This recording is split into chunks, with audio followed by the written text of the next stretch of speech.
Good afternoon. I am Councilmember Mark Traeger, Chair of the Education Committee, and I'd like to thank everyone for coming to today's oversight hearing on physical education and athletics in New York City public schools. We will also be hearing testimony today on proposed introduction number 242A and proposed resolution 85B, sponsored by Councilmember Reynoso, as well as two pre-considered bills, one sponsored by Councilmember Rosenthal and the other co-sponsored by myself and Councilmember Kalos. I'd like to recognize the members of the Education Committee who are here so far. Councilmember Rose, Councilmember Cohen, Councilmember King, Councilmember Reynoso, and Councilmember Borelli. And Councilmember Kalos is here as well, yes. Physical activity is an important part of education that has proven benefits for children. Physical activity contributes to overall health and reduces the risk of heart disease, stroke, diabetes, some cancers, and other serious conditions and diseases. In addition to the health benefits of physical activity, according to the Centers for Disease Control and Prevention, increased physical education, or PE, time improves cognitive skills such as concentration and creativity, and is positively correlated with standardized test scores and grade point averages. In addition, student participation in PE and athletics enhances students' self-esteem, motivation, and conduct. With all of the benefits that PE offers to students, I am extremely disappointed that many students are not receiving the state-mandated amount of PE. According to data provided by DOE pursuant to Local Law 102 of 2015, during the 2017-2018 school year, 76% of students received the required amount of PE. While this is a 5% increase from the prior school year, over 200,000 city students are still not receiving the amount of PE required by state regulations. That's about 1/5 of our student population in New York City schools. DOE's data shows that elementary students citywide are less likely than their older peers to receive the required amount of physical education instruction. Our wonderful council data operations team has mapped, if you look to the screen, has mapped the PE instruction data provided by DOE. As you could see on the screen, and which is also available on the council website, you could see the number of students who are not receiving the required amount of PE. It varies by community school district. In District 1, for example, over 50% of students are not receiving the required amount of PE. Over half of an entire school district is not in compliance. The same is true in District 23, where over half of the students in the district are not receiving the amounts of PE required by the state. I am alarmed by this data. We should all be alarmed by this data. Additionally, while the law requires DOE to share data at the school level, the DOE's report redacts nearly all of the school level information, so there is no value to that data.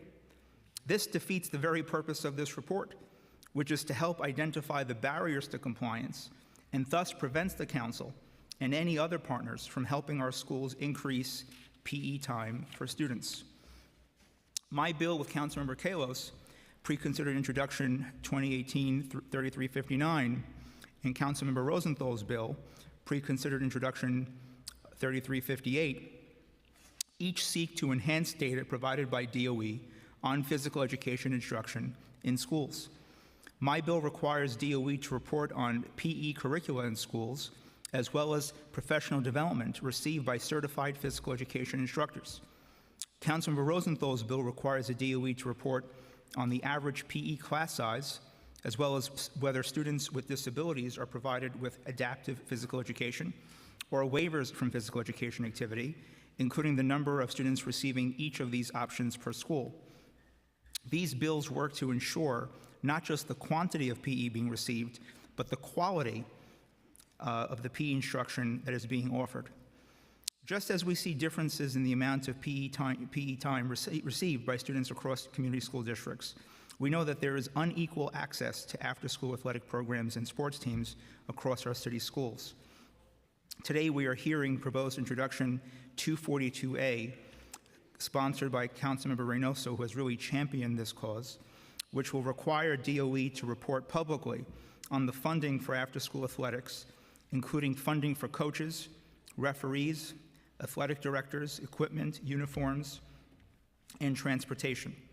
The bill would also require reporting on student demographic information, athletic team requests, and athletic facilities used for after-school athletics. The committee is also hearing Councilmember Reynoso's proposed Resolution 85B, calling on DOE to ensure that all students have equitable access to after-school athletic activities and associated funding. And I just want to note, Councilmember Reynoso, as a former teacher, high school teacher, where we were fortunate enough to have an athletics program, a football program, it did make a difference. It made a tremendous difference. Many of those students had an extra mentor in their coach and all their coaches and extra volunteers who would check in with me, making sure they did their history homework, making sure that they were prepared for the global history regions and the regions beyond. So this does make a difference in our schools, so I thank you for championing this cause. After the passage of the federal No Child Left Behind Act in 2001, schools nationwide placed inflated emphasis on math and English language arts because these are subjects schools are held accountable for. And that has led to a reduction in time and attention and resources to vital subjects such as PE, history, art, music, civics. Physical activity is a necessary component of health and wellness, and PE and athletics should not be luxuries for our city's students. The current disparities are unacceptable, and the committee is looking forward to hearing how DOE plans to correct these inequities. I'd like to thank the Education Committee staff, Beth Golub, Kalima Johnson, Jan Atwell, Caitlin O'Hagan, and Elizabeth Hoffman. I'd like to also thank my staff, Anna Scaife, Vanessa Ogle, and Eric Feinberg. And now our bill sponsors will make statements about the legislation we are hearing. I'd like to first turn it over to Councilmember Reynoso. Thank you, Chair Traeger. I appreciate you taking the time to hear this bill. It would actually be the first time we hear these bills, but not the first time or that we've advocated for them. I want to first thank the students that are sitting in the front row here with the Fair Play shirts that you see in front of you. We've relegated them to having to advocate and be civic leaders as opposed to simply enjoy fair school sports. We want to thank you for the great work that you're doing in advocating for this work. So thank you, and I'm going to give you a round of applause on my own. So I am simply an instrument that is looking to make sure I amplify their voices here today. So while I thank you for calling me the leader of this legislation, it truly is the students. So thank you again. My name is Antonio Reynoso, and I am the council member of the 34th District representing Williamsburg and Bushwick and Brooklyn and Ridgewood and Queens. I want to thank our education chair again, Councilmember Traeger, for calling today's important hearing. In 1954, the Supreme Court ruled that separate but equal was unconstitutional. That was 68 years ago. As monumental as this decision was for the civil rights movement, very little has changed in our country's school system. Our schools are still deeply segregated and resources are distributed inequitably. We are still separate, and worse, we are still unequal. New York City schools are a prime example. Walk into many schools in our city and you'll find the vast majority of students belonging to a single race or ethnicity. In addition to the severe segregation, we're finding that resources to our public schools are not equitably distributed. Which brings me to my two bills that will be heard today, Intro 242 and Resolution 85, both of which seek to deliver transparency and equity to the Department of Education's process for funding critically important after-school sports programming in public schools. Why is transparency in this process so important? Through tireless research by a dedicated group of advocates, we have learned that there is a significant disparity in funding for after-school programs, sports programs between Black and Latino students and those students of other races. We have a host of troubling statistics to prove this point. Please bear with me as I run through these numbers. Black and Latinx students are twice as likely as students of other races to lack access in any high school sports. 17,323 Black and Latino high school students attend high schools with not even a single PSAL team, more than twice the rate for students of other races. The average Black and Latino high school student attends a school with 15.6 PSAL teams, while students of other races attend schools with 25 PSAL teams. From 2012 to 2017, schools with 10% or fewer Black and Latino students had a 91% PSAL team approval rating, while only 55% of teams requested by schools with 90% to 100% Black and Latino students were approved. In 2014, the most recent year this data was made available, DOE spent 14% less on the average Black and Latino student than students of other races. High schools with the lowest percentage of Black and Latino students offer the most teams in the public school system. These numbers are troubling, especially when one considers the proven positive impact sports can have on a student's life. Kids involved in sports have a 15% higher chance of going to college, are 1/10 as likely to become obese, have a decreased rate of juvenile arrests, teen births, dropout rates, drug use, depression, and suicide. With empirical evidence that sports can have a transformative impact on a student's life, why do we not do everything we can to ensure children have access to these opportunities? This question is even more pressing for Black and brown students who are already facing the systematic racism that plagues our society. We know these are disparities in access to sports programs in our schools among students of different races. We also know that the Department of Education has a system for allocating funds to these programs that is driving these disparities. But there is so much we don't know about this system and how the decisions are being made that end up depriving Black and brown students of equal access. For example, there is a total lack of standardized team granting process with criteria that applicants are aware of. Currently, the system appears to be entirely discretionary. There appears to be no consistent rationale for denials, and we see that the denial rate for predominantly Black and Latino students and their schools remain higher than schools with more students of other races. Sorry. The current policy of prohibiting students from participating on teams any other school than the one they're enrolled in. Why must the team application process be entirely driven by the school's principal?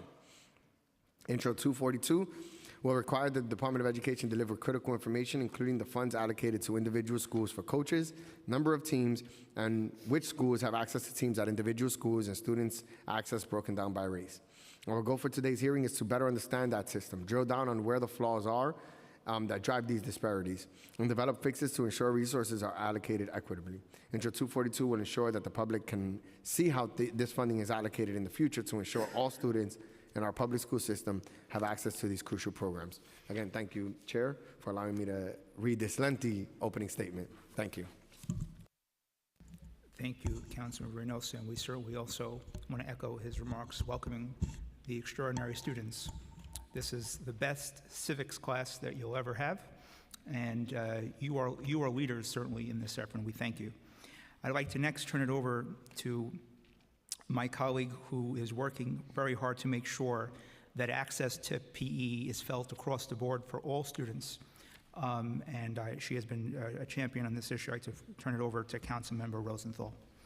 Thank you so much, Chair Traeger. I really appreciate your leadership on this matter, and I also want to thank Speaker Johnson on the issue of disability, where he's being a leader as well. So thank you for holding today's hearing, and again for being a champion for children receiving the benefits of physical education. All students deserve the benefit of physical activity at school. Study after study shows that being physically active helps students and adults retain information better, develop healthier habits, and lift their moods. And let's not forget how important it is to have a break in the day from classwork to be active. My bill, pre-considered 3358, which is being heard today, includes an additional reporting requirement about whether students with disabilities are being provided with adaptive physical education. with a deep dive into exactly how many kids at every single individual school that are receiving that physical education.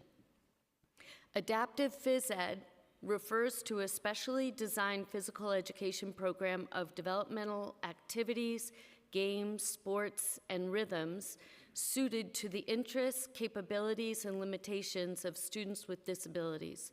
Further, my bill will require the DOE to include a summary of key findings in its report, hopefully with what active steps they are going to take to rectify the situation. I again want to thank Councilmember Traeger for his excellent work in holding this hearing and recognize the leadership also of former City Councilwoman Elizabeth Crowley, who raised the issue during her tenure as council member.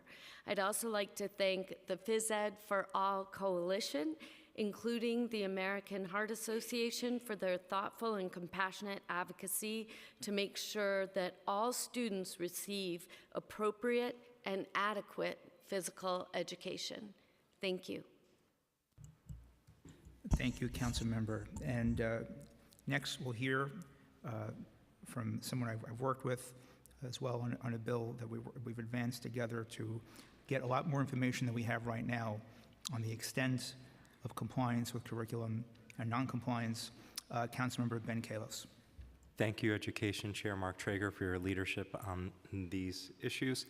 As somebody who attended a public high school here in the city, Bronx Science does not have a football team. We don't even actually have a field to play outdoor sports on unless you count our campus where we'll play ultimate frisbee. It's not actually sanctioned, it's just what the kids do.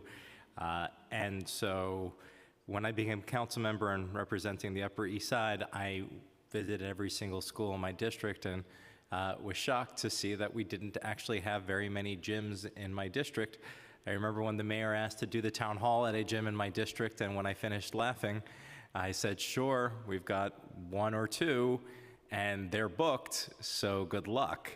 And so in so doing, we had a serious conversation with DOE, and they informed me that the fact that we have classrooms that have mirrors on the wall, that those classrooms are in fact dance classes, and that those dance classes account for our physical education on the Upper East Side. And so I look forward to moving forward on this pre-considered legislation with Councilmember Traeger and really getting a handle on what physical education looks like in different parts of the city. I also want to thank Councilmember Reynoso for bringing these kids out. And I will ask the committee clerk to please add me as a sponsor to Introduction 242A, Introduction T 2018-3358, and Resolution 85B. And we will work on this together, and Councilmember Reynoso has promised to help me get some gyms for schools in my district. So thank you, and I will have to step out for a meeting on land use, but thank you very much for everyone's leadership. Thank you, Councilmember. I'd like to recognize the additional members who are present. As we mentioned, Councilmember Rosenthal, Councilmember Eugene, Councilmember Cornegie, and I have to note, because he is still our education chair and finance chair in a way, because he was a mentor to me through his leadership. Councilmember Drum really also helped lead the way to highlight the extent of non-compliance. I want to recognize his leadership and thank him as well. I'd like to now welcome the administration that will be testifying, and then we'll swear them in. We have Lindsay Harr, Seth Schoenfeld, Daniel Harris, and Laquana Chambers. And if you all will have the committee council swear the folks in. Please raise your right hand. Do you swear to tell the truth, the whole truth, and nothing but the truth in your testimony today, and to respond honestly to council member questions? You may begin. Good afternoon, Chair Traeger and members of the Education Committee. My name is Lindsay Harr, and I'm Executive Director of the Office of School Wellness Programs within the Division of School Climate and Wellness.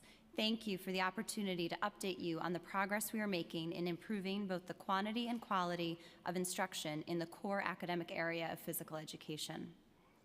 We appreciate our partnership with the Council and your leadership in supporting DOE programs dedicated to student health and well-being. The vision and mission of my office is rooted in this administration's core tenets of equity and excellence for all. We believe that educating the whole child involves creating conditions in schools where quality physical education thrives and where school communities are engaged in supporting student well-being.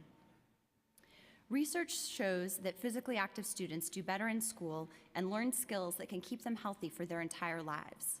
Physical education focuses on teaching students why fitness and health are important and how students can develop the knowledge, skills, and confidence to enjoy a lifetime of health-focused physical activity. In April 2016, the Mayor and Chancellor, with the Council's invaluable support, launched the PE Works Initiative, an unprecedented multi-year $100 million investment to transform physical education for our students, growing an initial pilot that reached 400 schools to a citywide initiative reaching all district schools. Our mission through PE Works is to create a sustainable model for quality PE instruction for generations of students to come. We do this by developing educators, both teachers and school administrators, who understand the importance of physical education and who have the knowledge and the skills to implement a strong PE program that supports students' fitness, health, and academic success. PE Works attacks the barriers and obstacles to quality instruction using a model rooted in the framework for great schools and adaptable to the unique needs of individual schools. We have completed individual needs assessments for nearly 1,500 schools to identify scheduling, facilities, staffing, and professional learning challenges in each school. Working with principals, we create action plans and provide resources, support, and ongoing assistance as needed. By design, we have focused intensively on elementary schools, which needed the most support, but we are also providing expanded professional learning and instructional resources for middle and high school teachers, as well as targeted support to secondary level administrators to increase the quality and quantity of PE in those grades. As a result, DOE's PE data released in August of this year show that schools report 75.8% of students met PE requirements in 2017 to 2018, compared to 53.5% in 2015 to 2016. That progress is reflected across all student demographic groups, boroughs, and grade levels, and stems from these key elements of PE Works. In collaboration with DOE's Office of Teacher Recruitment and Quality, and in partnership with colleges and universities, we have recruited and hired more than 450 certified physical education teachers who are working in elementary schools. As of June 2018, 85% of elementary schools had at least one certified PE teacher. Working with the United Federation of Teachers, we created a new K-12 PE license that makes it easier for schools to retain certified and licensed PE teachers in elementary schools. We created alternative pathways and supplemental certification options so teachers can gain PE certification. 139 teachers have participated in these options to date. We significantly increased professional learning options for teachers to help ensure that students have high-quality, standards-based PE instruction. 78% of elementary PE teachers attended at least one professional learning session last year, and approximately 220 PE teachers participated in individualized coaching cycles to improve instructional practices. We created 31 teacher-led professional learning communities across the city, where approximately 360 educators come together monthly to share ideas and best practices. The number of these professional learning communities will expand this year. Building on PE Works, last year the Mayor and Chancellor, in collaboration with the City Council, announced a universal PE initiative to provide all schools with a designated PE space. Our work also includes engaging school communities in supporting a culture of high-quality PE and student well-being. School wellness councils help to bring administrators, teachers, families, students, and community organizations together to tackle issues identified by the school community. Last year, we provided 207 wellness council grants. Physical education enables students to develop the skills they need to participate in physical activities of all types, including but not limited to competitive sports. Our CHAMPS before and after school program, funded in part by the City Council, was created with the goal of engaging students, regardless of athletic ability, in fitness activities that they can enjoy now and for a lifetime. Last year, CHAMPS reached approximately 29,000 students in approximately 400 elementary and middle schools. Finally, the Public Schools Athletic League, known as PSAL, is another way in which we provide students with opportunities outside of the school day to further develop their physical fitness, character, and socialization skills through competitive athletics that foster teamwork, discipline, and sportsmanship. On that note, it is my pleasure to turn it over to my colleague Seth Schoenfeld, Executive Director for Educational Equity in the Division of School Climate and Wellness, who will discuss athletics in New York City schools.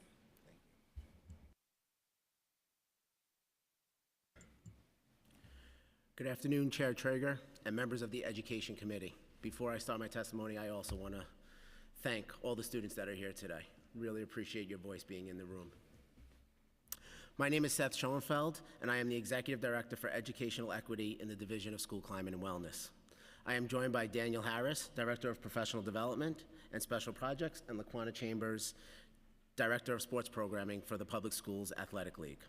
Since this is my first time before the committee, I would like to share a little bit about my background. I am a proud former PSAL student athlete, coach, and principal. Recently, over the last month and a half, I have been supporting PSAL's transition into our division. Thank you for the opportunity to discuss this important issue. The Public Schools Athletic League is America's largest school sports league and provides all league-level support, including allocating funding to schools for teams, coordinating league events, scheduling competitions, assigning officials to oversee games, and providing funding for coaches, game officials, and athletic directors. PSAL works alongside school staff, including athletic directors, who are responsible for engaging students, hiring coaches, obtaining equipment and uniforms, and locating space suitable for team practices. In addition, PSAL partners with organizations such as the New York Yankees, New York Jets, and the Women's Sports Foundation to provide exciting opportunity for our scholar athletes. These events include recognition dinners, championship games at major venues such as Yankee Stadium and Madison Square Garden, and special events for our female athletes on National Girls and Women's in Sports Day. In fact, tomorrow, the PSAL Football City Championship will take place at Yankee Stadium, where the #1 seeded Vikings of South Shore campus will face off against the 2-seeded Dutchmen of Erasmus Hall campus. Approximately 44,000 New York City students compete in 20,000 contests each year in 25 different sports, ranging from football to double dutch. PSAL organizes competitions for approximately 3,000 teams each year, providing student access to after-school athletic programs. Research has shown that students who play high school sports have better educational outcomes, including higher grades and standardized test scores. According to the Centers for Disease Control and Prevention, playing sports helps adolescents build and maintain strong muscles and bones and reduces the risk of developing obesity, diabetes, and cardiovascular disease. Athletic competition helps students learn important issues about teamwork, setting goals, and perseverance. This administration has promoted PSAL's work in 4 important ways. First, since school year 2013-14, the PSAL budget has grown from $28 million to $34 million, including $1 million from council, allowing PSAL to increase its reach by providing after-school athletic programs to 7,000 additional students, with approximately 400 new teams added to PSAL's roster. Almost all of these new teams increase access for students at schools with fewer existing teams. Second, PSAL has focused on expanding opportunities for female student athletes with the goal of ensuring that they have equitable access to after-school sports. These efforts have paid off. We are making real progress towards an equal number of male and female student athletes. Our most recent data show that females comprise 44% of our student athletes and 45% of teams are girls' teams. We look forward to continuing this progress.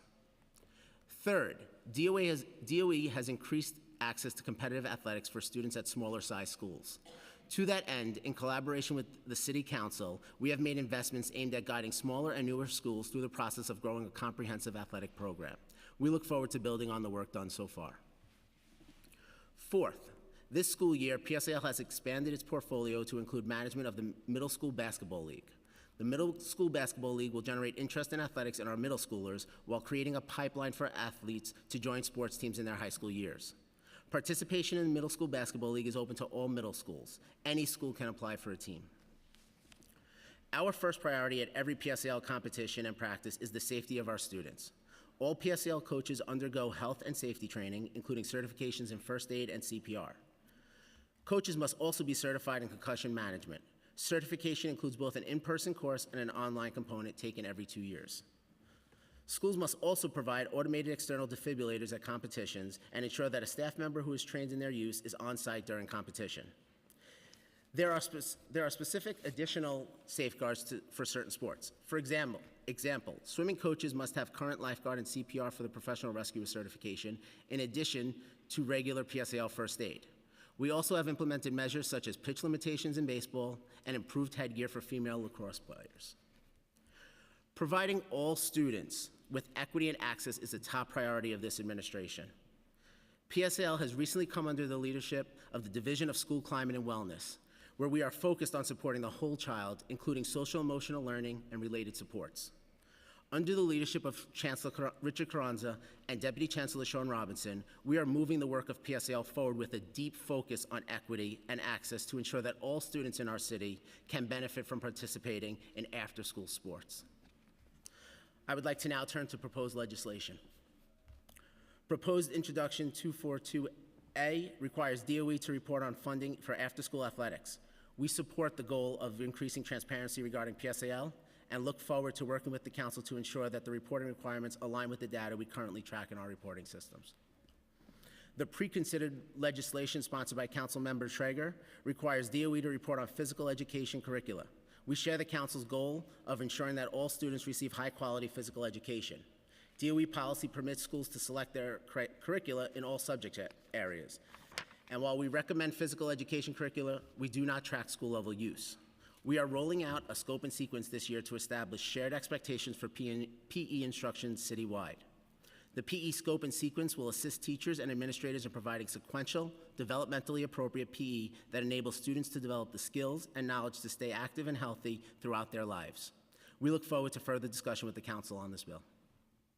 The pre-considered bill sponsored by Councilmember Rosenthal requires DOE to report on adaptive physical education. We support the goal of this legislation. The DOE is committed to ensuring that all students have access to a high-quality education that includes access to physical education and a wide range of sports. We are proud of our efforts and committed to continuing to expand athletic opportunities and support for our students. We look forward to working with the council on this important issue. With that, we would be happy to answer questions you have. However, at the directive of the Law Department, I do need to note that because of pending litigation related to PSAL, there are certain questions we will be unable to answer. Please understand that our inability to answer certain questions in no way reflects on how seriously we take our commitment to equity in all aspects of education, including athletics. Thank you. Thank you for your testimony. I just want to note that we've also been joined by Council Members Deutsch, Barron, and Rodriguez. I'd like the council's data team, if they could point to the screen to highlight districts 1, 23, if possible.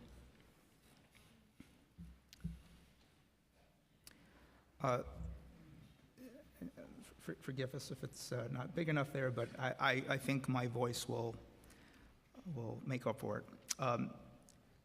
Why is it that over half of the students in districts 1 and 23 are not receiving, and this is just, we just picked out these districts because they had some glaring examples of noncompliance, but why are over half of the students in these districts not receiving adequate mandated physical education time? Thank you again for the opportunity to be here and to answer questions. This administration, with the council's support, has made an unprecedented investment in revitalizing physical education for all of our students. This is an area that has not been focused on for truly decades. So we have a lot of work to do in terms of addressing the lack of PE that many of our students are receiving. That being said, through the PE Works initiative, we are seeing significant gains in the percentage of students who are receiving the required amount of PE. And we are working very hard to ensure that we get to the point where all of our students are receiving not just the required amount of PE, but high quality standards-based physical education. Right, I would just point out that we're completing now, we're at the end of the 5th year of the current administration, and I understand that there's probably most likely been non-compliance for decades or for many years. However, actually, these regs that I'm about to read off, I think were last updated in the early 80s. Still no excuse. I really think it's important that I emphasize and highlight this. This is a copy of New York State regulations. These are not recommendations, these are not suggestions, these are not just, oh, hey, I think you should do this. These are mandates. All school districts in New York State shall have the following. Curriculum shall be designed to promote physical activity, the attainment of physical fitness, and a desire to maintain physical fitness throughout life, attain competency in the management of the body and useful physical skills, emphasize safety practices, motivate expression and communication, promote individual and group understanding, provide knowledge and appreciation of physical education activities, make each individual aware of the effect of physical activity upon the body, provide opportunities for the exercise of pupil initiative, leadership, and responsibility, and reinforce basic learnings of the other areas of the total school curriculum. There shall be experiences of sufficient variety in each of the following: basic and creative movement, rhythm and dance, games, perceptual motor skills, individual and team sports, gymnastics, aquatics where possible, lifetime sports activities, outdoor living skills, and other appropriate activities which promote the development of boys and girls. And there shall be opportunity provided for participation in appropriate extra-class activities. There shall be activities adapted to meet the needs of pupils who are temporarily or permanently unable to participate in the regular program of physical education. Adaptive physical education programs, as my colleague Councilman Rosenthal noted, shall be also taught by a certified physical education teacher. These are not suggestions. This is the law. These are regs. And I just, highlighted 2 school districts where over half the students are being denied mandated opportunities. And aside from sort of the excuses of the past, what is stopping us from today making sure that we're full in compliance? Can you give us some more details? Why are we not in full compliance today? Sure. I really love our state regulations, actually, and the parts that you just read, because I think it really speaks to what we are trying to do in establishing physical education for our students. It really is about helping students develop the knowledge and the skills in a wide range of activities so that they can be healthy, active people for the rest of their lives, and that's going to mean something different for each one of our students. And so in physical education class, we do want to give them that full, well-rounded experience. I think that the challenges that New York City faces with meeting PE requirements, which are not unique to New York City, they are state and national level, we certainly are not taking those as an excuse. We are committed to changing this and to ensuring that ultimately every student is receiving high quality physical education. I think one of the things that is really important about the PE Works initiative and the investment that this administration has made and the support that the council has given to this initiative is that we're really focused on helping schools identify what their particular barriers are. Those vary from school to school. We want to be very solution-oriented with the schools, with our administrators and teachers, and help them, whether it's around professional learning so that school administrators and teachers understand what a quality physical education program is, whether it is helping them with their scheduling practices so that they can make changes in their school schedule to ensure that they're providing the required time and frequency of PE. If it's addressing facilities challenges, that's really what my team and I are focused on, and I think we are encouraged that we've seen significant gains in the last 3 years with PE Works, and we are also recognize that there's quite a lot more work to be done, and we're not where we need to be yet, and we're not slowing down on that work. So I appreciate your comments, but I'm not actually hearing concrete reasons why we're not in compliance. And you mentioned facilities. Section 5 of the regs mentions facilities. trustees and boards of education shall provide, not try to, but shall provide adequate indoor and outdoor facilities for the physical education program at all grade levels. So I'm interested in hearing why we're not in compliance. I'm not getting that answer. I'm also curious to know, we have to submit these district plans to the state education department. We're knowingly submitting plans to the state education department, knowing that we're not in compliance in these areas. What has been the response from the state? Have we received any correspondence from the state saying, hey, you have to fix this now? Can anyone speak to that? So we do have, the state does require that every district provide a district PE plan, and that plan is meant to outline the district's policies and programs with regard to physical education. The state also recommends that that plan be updated every 7 years. We last submitted our updated plan in 2015, I believe, and we're going to be updating it again in 2019. We've had conversations with the state about our policies and programs. They've given some guidance on those, and they are aware that we are working to bring our schools into compliance with PE requirements. Right, and I don't want to take the state off the hook here either, because the state of New York likes to mandate things, but they don't like to pay for them. So I'm going to call them out as well. New York State owes New York City for $1 billion, even higher than that, in monies for many years. So they are, in my opinion, just as responsible, because I believe that some of the reasons why you're not in compliance is because, one of the reasons I think is because we lack the physical education space in our school system. Even with commitments that I've heard that in the past that we've made, we still are lacking the space. And that's just not acceptable. In a budget of over now $90 billion, the largest school system in the country, we have, beyond a legal obligation, we have a moral obligation to do right by our students, and we're not. Now, regarding the report on physical education required by Local Law 102 of 2015, in which we're hearing legislation today to amend, DOE provides annual reports relating to PE instruction in schools. In this report, including the most recent report relating to the 2017-2018 school year, large portions of the data seem to be missing for certain community school districts, especially among demographic groups. For example, in Community School District 20, all information about the 7th and 8th grade grades is redacted, including total student values. The report is also almost entirely redacted at the school level. Can you describe how DOE collects data on physical education provided to students to be included in this report? Is it based on information that is self-reported by schools, or does it come from the DOE system in which students are programmed for courses? How does DOE verify the accuracy of this data? Sure. So I will put a caveat that the office that oversees the data collection and the analysis is not my office, so I will speak to it as best I can, and if there are follow-up questions, we're happy to get back to you.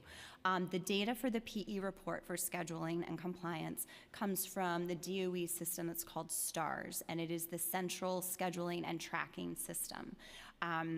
Our Office of Academic Policy and Systems pulls that data and produces the public report.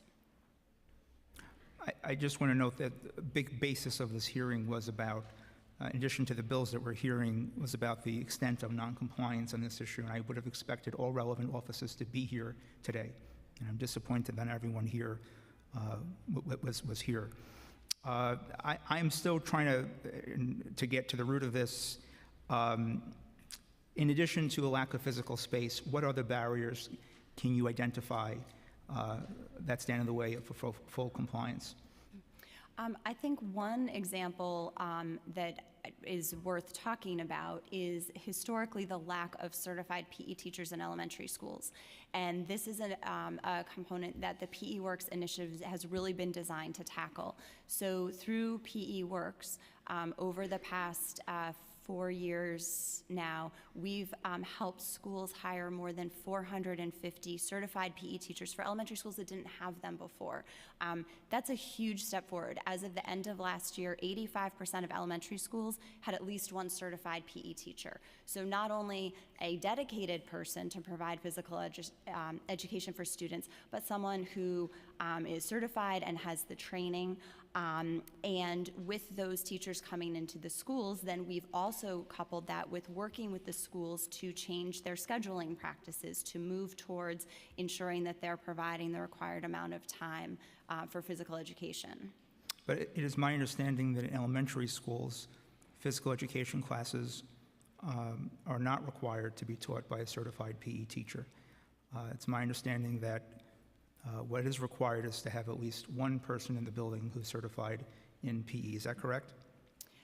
Yes, and we think the most qualified person to teach physical education is a certified teacher. So we want to make sure that every school has at least one certified PE teacher in the building. And how many schools do not have a certified PE teacher?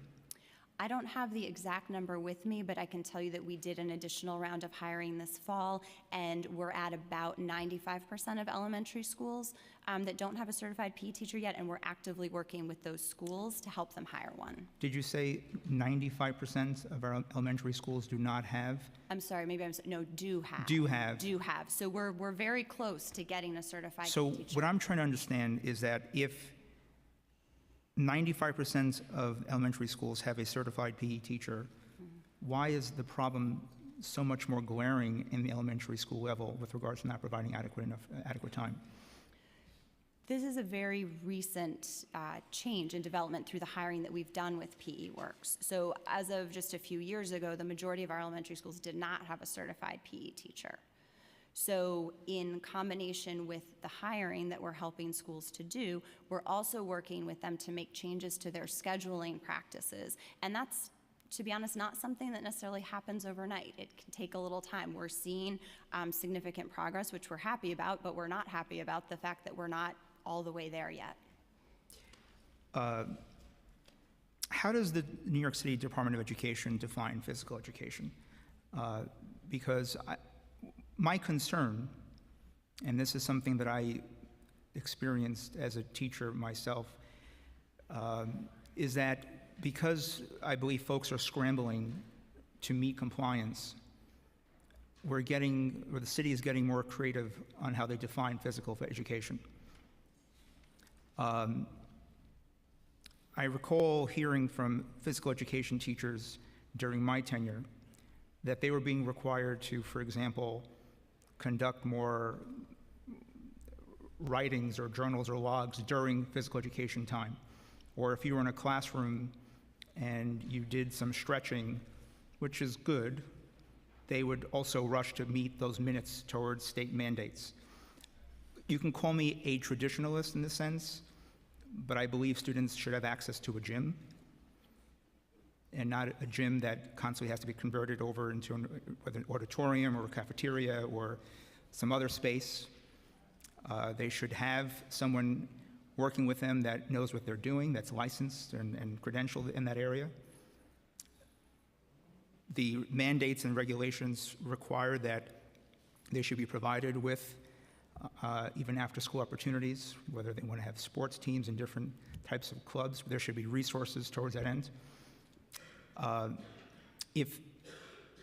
What I've learned with the DOE is that if it's not really measured, it's not really funded, if it's not really being looked at, no one's really watching this, and they're not going to put resources towards these areas. So there are some schools that I know go above the mandate, but clearly over 200,000 students are not receiving the opportunities that are guaranteed and promised to them, and that is a problem. I have a quick question. Are schools allowed or permitted to take away PE class time as a punishment? No. Have we heard of cases where that is actually happening? I believe there have been a few cases where there have been questions that my office has received about that, and we have followed up with the school to help them understand what DOE's policies are, and frankly, the importance of why we shouldn't be taking away PE class as a punishment. I just want to, we're hearing anecdotally that that is occurring, and that is something that is just not acceptable. And we need to make sure that all students are receiving their mandated services. I completely agree, and if there are specific instances that you or other council members are hearing about, we'd be happy to follow up on those. I just have, I'm going to ask one or two, and then I'll turn to my colleagues in the interest of time and to be courteous. How many schools do not have a PSAL team? I'm going to turn that over to Seth to answer that.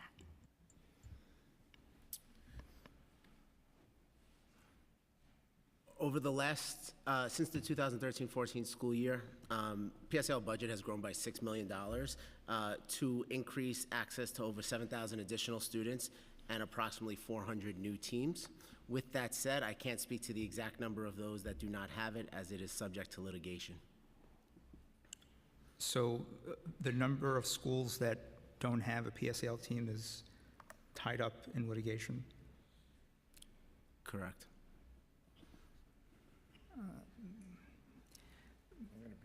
Yeah, I mean, that is, this is basic information that should be provided by the DOE. I don't think that that is something that will get you in any more trouble than you might be already in. But we should have that basic information. Because another question that I have is, how many girls' sports teams do we have in New York City schools? So over the last, since 2015, we have taken girl sports and that initiative to increase girl teams as a priority, and 44% of all student athletes are female, and 45% of our teams are girls' teams at this point in time. But you don't have the data on how many? I don't have the exact number of female teams. This, as my colleagues obviously are going to hone in on this issue furthermore, but I just want to, and you pointed out, Mr. Schoenfeld, that you were a former PSAL coach and player, and I appreciate that, and your father is a respected coach, former coach as well. Thank you very much. I have seen firsthand the impact that it could have on a school community. As I mentioned before, the coaches in that entire the coach community were like extra mentors for those students. Some of those students who were at risk, who, if they didn't have that sports team, I'm not sure where they'd end up. And I just don't want that opportunity and that experience to be denied to our students. And I think this is a glaring issue, as my colleague mentioned. Some of the communities that are hardest hit by this issue are communities of color, areas that historically have been underserved in many other parts of their community, and they could least afford this opportunity being denied to them. So I just think the DOE needs to think bigger than just mandates. It's not just the legal thing to do, it's the right thing to do. And I remind folks the DOE's budget with pensions is over $30 billion. It's a third of our entire city budget. There's just no excuse why this is not being provided to every student, to every school. So I am very disappointed that we are not getting adequate information today. And the last question, I'll turn back over. What is the time frame for New York City schools to be in full compliance with physical education? We are working on that. I think we've seen significant gains since the beginning of the PE Works initiative about 3 years ago. I think it's important to note that even though not all of our students are getting the required amount of time yet, we are seeing an increase overall in the number of PE minutes that students are receiving as well. So we're moving, and we're continuing to work as hard as we can to get all of our students the required amount of PE that they need and deserve. Right, but right now I believe the DOE mentioned that they're at 76% compliance, is that correct? I think as of June 2018, in the data that was reported in August, it was 75.8. 75.8. Did the DOE set a goal for this year to increase their compliance to 100%, 95%? We did not believe we could reach 100% compliance for all students this year, so we're continuing to work on that. 3 years ago, we were at 53% in the city, so we are seeing those gains, and we expect to continue to see those gains, and we'll continue working with all of our schools to get to that point. So, but just to be clear, there is no set goal that we could hold the DOE accountable to right now? I can't give you a set date right now. I just want to point out that when I was a teacher, every year the DOE told us to set goals. We had goals to meet, to increase region scores, to increase graduation scores. I find it really interesting the DOE did not impose its own expectations on itself. I'll turn now to my colleague, Council Member King.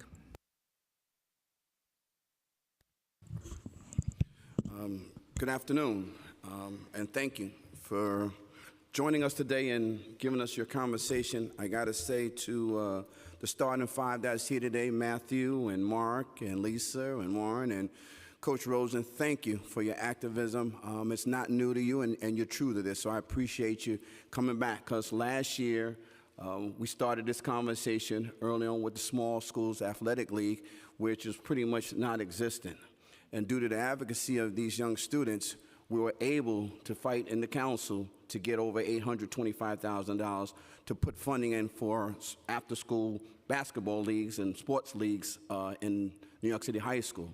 So I say all that while I would like to give a pass in this conversation, I'm just going to ask us to have a real conversation and being able to answer the questions without any type of other commentary, because the only way we can get to the truth of the matter and come up with solutions is by getting answers to some of the questions that the chair has asked and that you're going to hear the rest of us ask. My commentary to all of this, I was a high school basketball player, and I knew what athletics did for me.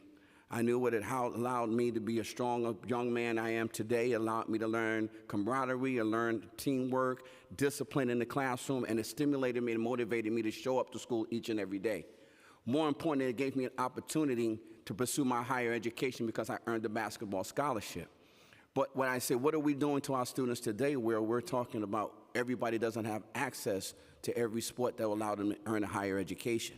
So when the Department of Education came up with small schools, a change to the dynamics, how they're going to deliver education, they didn't deliver the whole process across the board. There shouldn't be some schools that can play lacrosse and some schools that don't have lacrosse. Some schools shouldn't have tennis and schools don't have tennis. Some schools can't just have the same three sports, basketball, football, and baseball, and everything else goes away.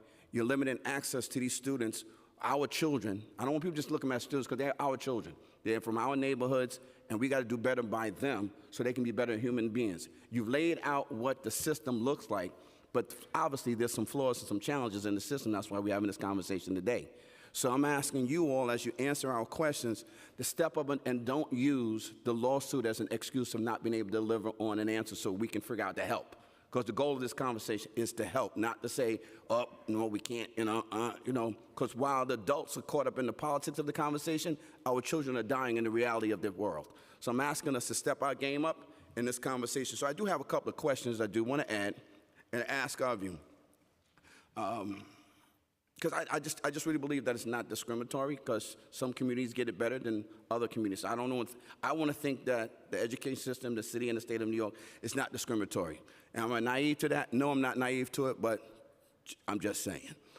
My first question is that knowing that you don't, in some buildings, you don't have enough gym space, what has been your plan to accommodate lack of gym space so young people still can have access to physical education? That's one question. Second question is, what are you doing if you don't have enough physical education teachers? What is the goal to make sure that you have enough for your system? You mentioned 15% of your schools don't have it. So what happens to those schools who don't have 15% of qualified PE teachers?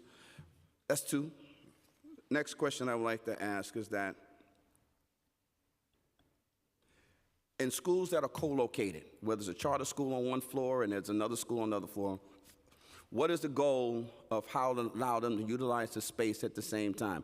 I remember one of my middle schools, what they figured out how to do, and I thank Chancellor Farina for this, was kind of downsized, so you don't have like 5 schools in one building, and everybody has a 6th grade and a 7th grade and an 8th grade in each building and in each school, and you just don't have enough space and time to get things done. So how do you maximizing on co-location of different schools in the building and offer physical ed at the same time? Are we able to look into co-mingling schools when it comes to PE? And what is a real commitment to recognizing that there are issues with your physical education system, and what's your next steps to make sure that you resolve them? Okay, so I think I've got questions 1 through 3, and I've got them written down, but tell me if I miss one. So the first question I think you had was about space, physical education space.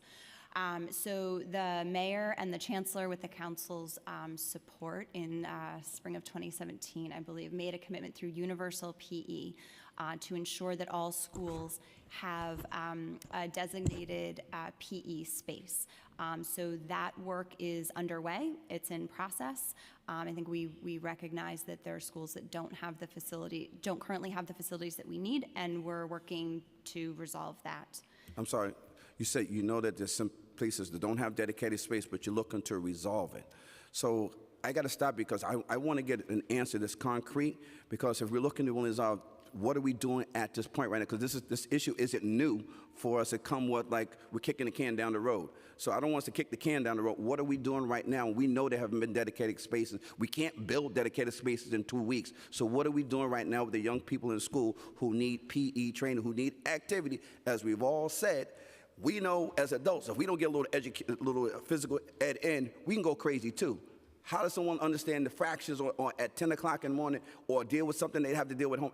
When we know teenagers have aggression that's inside of them, and the best way to do is engage in some type of productive physical activity. So how do we deal with that now, not kicking the can down the road? I understand. So while the SA and the Office of Facilities are working on those longer-term, more permanent solutions, we're also working with schools to figure out what we can do now. In some cases, it's using a nearby parks and recreation space. It may be leasing a nearby space. Things like that. It varies from school to school, but we're certainly not saying that schools should be waiting to provide students with PE until they have more space. We're working with them on an individual basis to figure out a solution in the meantime. Next. So I think your next question was about PE teachers and hiring and how we're ensuring that schools have these. So a big part of the PE Works initiative has been helping schools hire certified PE teachers, particularly at the elementary school level. And a huge part of that work has been developing a pipeline for that, because as you absolutely rightly noted, that's a big challenge. It's great to say we need certified PE teachers, but we have to find them somewhere and hire them. So we have pursued a variety of strategies. We've increased recruitment, working with the DOE's Office of Teacher Quality and Recruitment. We've created a supplemental certification program so that existing teachers who want to get their PE certification can get that. And we also created a Pathways to PE program. It's an alternative certification for people who are not teachers now, but who want to come in and become certified PE teachers. And we've seen a really high level of interest in those programs, and to date, we've been able to hire about 450 new certified PE teachers. Okay, that's 2.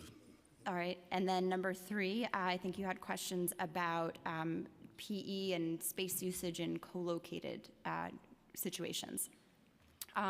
So with those, in campus situations and where schools are co-located, the principals work together to work out a shared space arrangement. If there are challenges with that, and sometimes there are, particularly around PE space, my team will go in and provide technical assistance and help to try to figure out, with scheduling and sharing the space, what solution can we reach to ensure that all of the students in all of the schools in that campus are getting their PE classes. Thank you for that. But I'm gonna ask one final question, and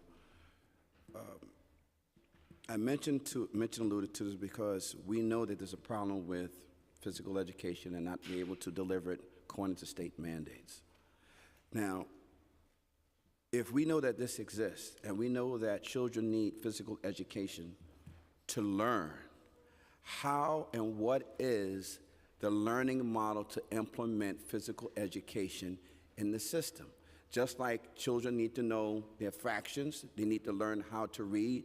History is part of the curriculum. Science is part of the curriculum. How do we incorporate physical education knowing that the body needs to see? This is why I think that sometimes adults get it wrong. They're so caught up with the book knowledge, they forget about the developmental process. Our young people are going through physical development that requires them to spend off energy.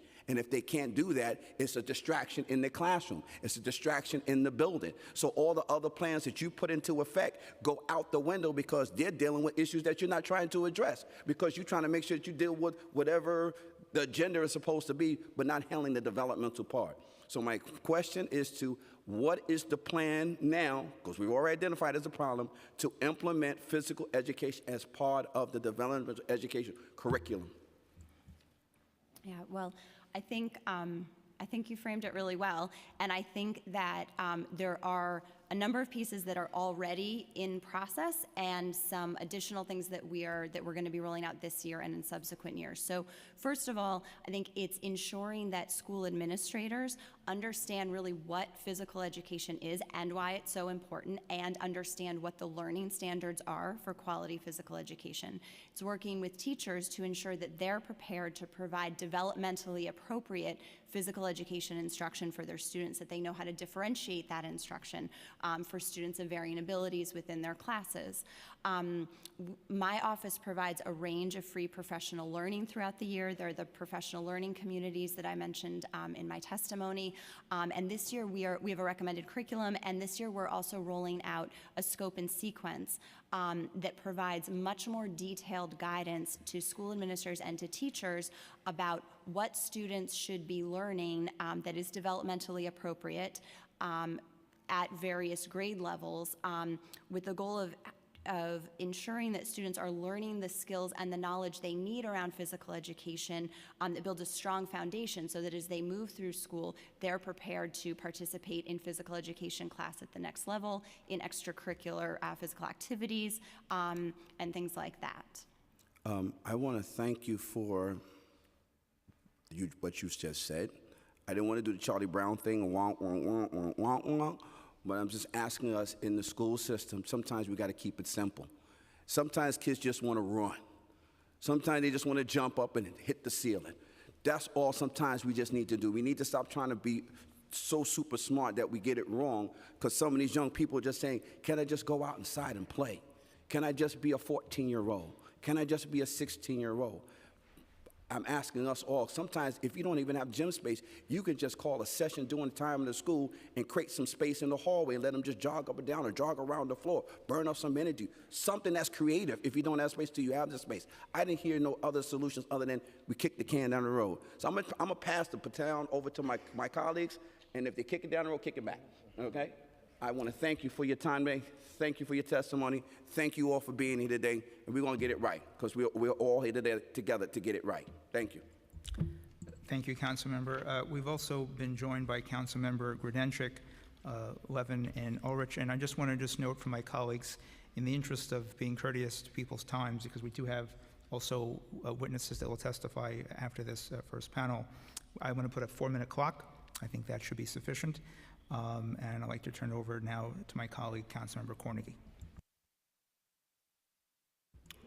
Thank you, Chair Churga. And not to beat a dead horse, but clearly I'm a PSAL athlete.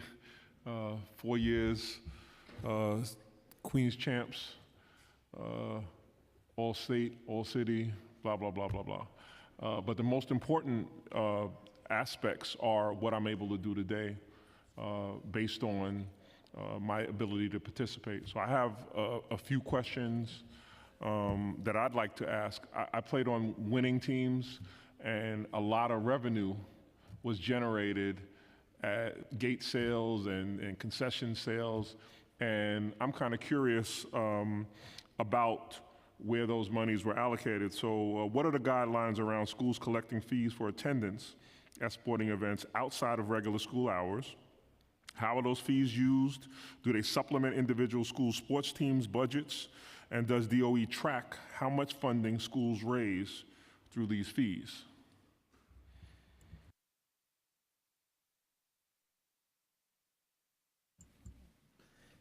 Thank you. The PSAL supports schools and teams by providing funding for coaches, athletic directors, and game day officials, as well as a small supplemental OTPS for PSAL upkeep for equipment and uniforms and such. In terms of the school-by-school funding revenue, that is not, we don't oversee that centrally, and so we do not have those numbers with us. Do you feel as though, like myself, that there are monies being generated that could allocate and go back into the system to assist smaller schools, and even more importantly, what some of the money was spent, in my understanding, during my years, was on teams that were less likely to be able to get access to resources. So we kind of shared the wealth a little bit as a dominant athletic factor in the building. With others, I would assume, it was mentioned today, the championship being played. There are some schools that do okay revenue-wise, and is it the PSAL's idea to look the other way, or to have some monitoring system that has some equity within that, at least? I'll have to get back to you on that, as I'm not, as I said, the PSAL budget is comprised of city tax levy funds, $1 million from city council, and we appreciate that ongoing support. And there is some vendor sponsorship, but we do not include in our budget what's raised at the school level. So how does the DOE determine the budget for each PSAL program, and why does it vary so widely? So our records show that there's a incredible deviation between budgets in particular schools, in particular districts. So the PSAL pays for, as I said, coaches through per session, which is a UFT agreed upon amount per sport, athletic directors, and game day officials. All sports, depending on the sport, get the same funding from school to school. In some cases, when a new team is built, they are put into a developmental program, which we hope that they'll transition out of within 1 year's time, but that has a slightly reduced schedule to allow the school to become competitive and build a roster over time so that they can find success when they when they transition to a full schedule. So that would the only difference in per sport funding from school to school would be based upon that transition to a full schedule, based upon the UFT agreement and allotted hours for coaching. Thank you. I think what I'd like to assert is that there are some budgetary issues that we may need to discuss offline with this committee in terms of why some schools are more successful than others, if there's no really way to mediate or revenues that are generated from from teams that do really well, or schools that do really well, or that are very popular and that play a larger schedule. So I'd like to have some further dialogue around that, maybe offline.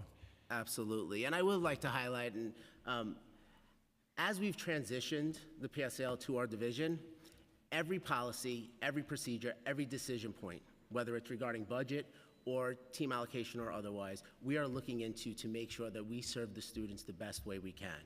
And so I would be happy to discuss that offline with you going forward, as well as anybody else who's interested in that conversation. And of course, providing the opportunity for students in our school communities to engage in that. The idea of being a former student athlete is not lost on me. It changed my life. My father was a coach, but it took me getting into sports to change my life and put me on the successful trajectory I've had.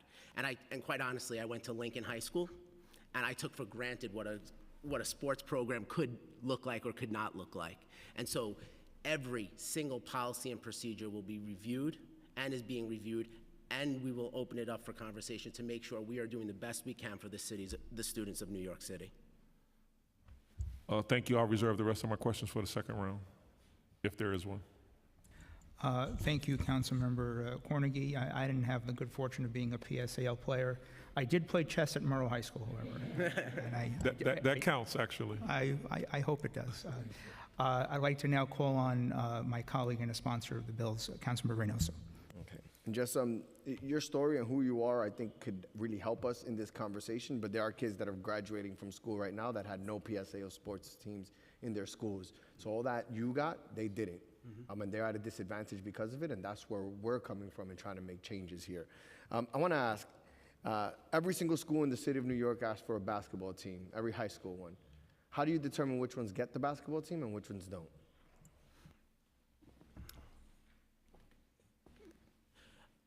So there is an online application which allows schools to request a team. If they request a team, we're asking the administrator for filling out the application to make sure that they can field a roster that it is of student interest at that school and would be highly engaging to the young people, as well as if they have a coach on site who would be able to support the program.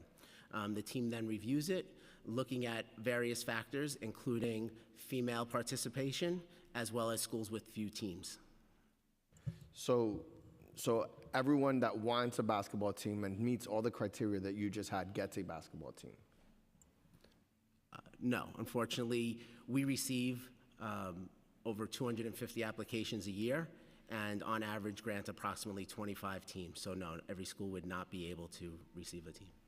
So how do you determine which teams don't get the team? I guess what I'm asking is, who doesn't get a team that requested it and met all the criteria that you're asking for?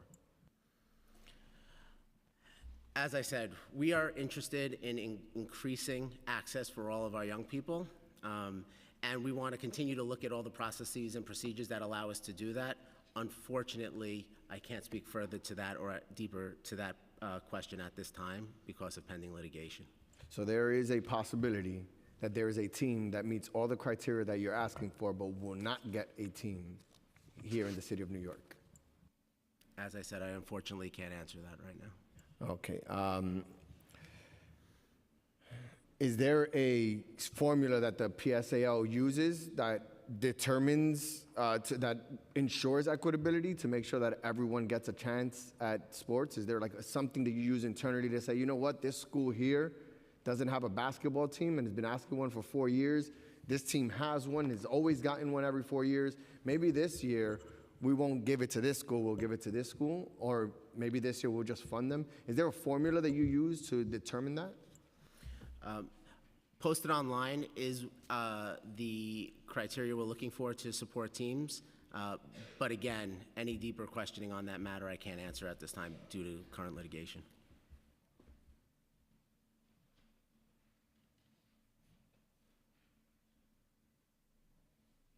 If a school gets a team this year, does it keep that team in perpetuity?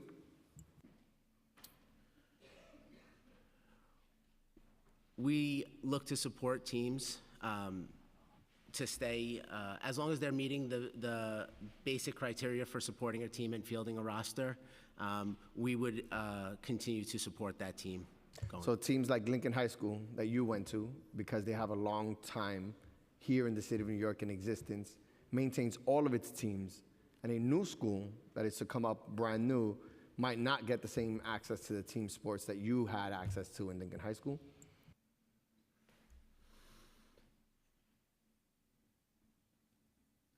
Can you? Lincoln High School has been in existence for a long time. It is not a small school or a new school. Right. A new school comes up, let's say the school of Danny Drum. The school exists, and it is asking for a basketball team. You have to consider, and it meets all the criteria that you asked for. Lincoln High School will keep its basketball team, where Stephon Marbury played, right? But will the Danny Drum School get a basketball team if it meets all the criteria that you asked for? Over the last few years, we've been focusing on helping build programs at newer and smaller schools. In the 2016-17 school year, 76 small schools gained access to teams, and in the 17-18 school year, 56 small schools gained access to teams compared to only 8 at-large schools. So it seems like you're making an effort to build equity because you're giving more teams to smaller schools than larger teams. So in doing so, you recognize that there is an inequitable system that exists? As we've transitioned the PSAL to the division, we are looking at all the data and all the possible ways that equity and access can play a role in our decision-making processes. We are looking to make sure that all of our policies and procedures do address access. We really want to push towards access for all of our students and all the students of New York City. Can I get the data that the Department of Education has on who has sports teams and who doesn't? Is there a way that I can get that and that be presented to the council so that we can look at who has it and who doesn't? Yes, and I do believe that council does receive that report, but I'd be happy to follow up with it, absolutely. And I'd be happy to set up time to actually discuss it as well. Okay, thank you. Thank you. I defer to the chair, and hopefully there's a second round of questions.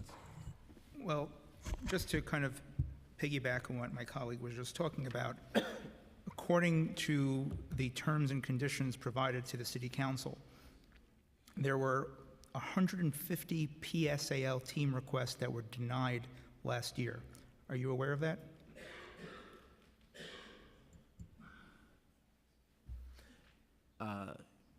Yes, we begun to review that data. And most of them were being told were denied due to a lack of funding. Are you aware of that? I don't have the exact numbers on who got that email, but yes, I do know that that is one of the reasons schools were notified for not receiving a team. How much would it cost to fund all PSAL programs that were requested last school year? I don't have that number in front of me right now.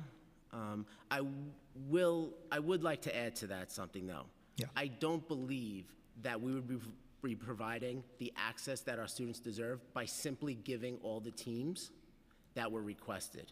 I think that this is a much more robust conversation and much more robust opportunities for us to think about how we provide access across the city.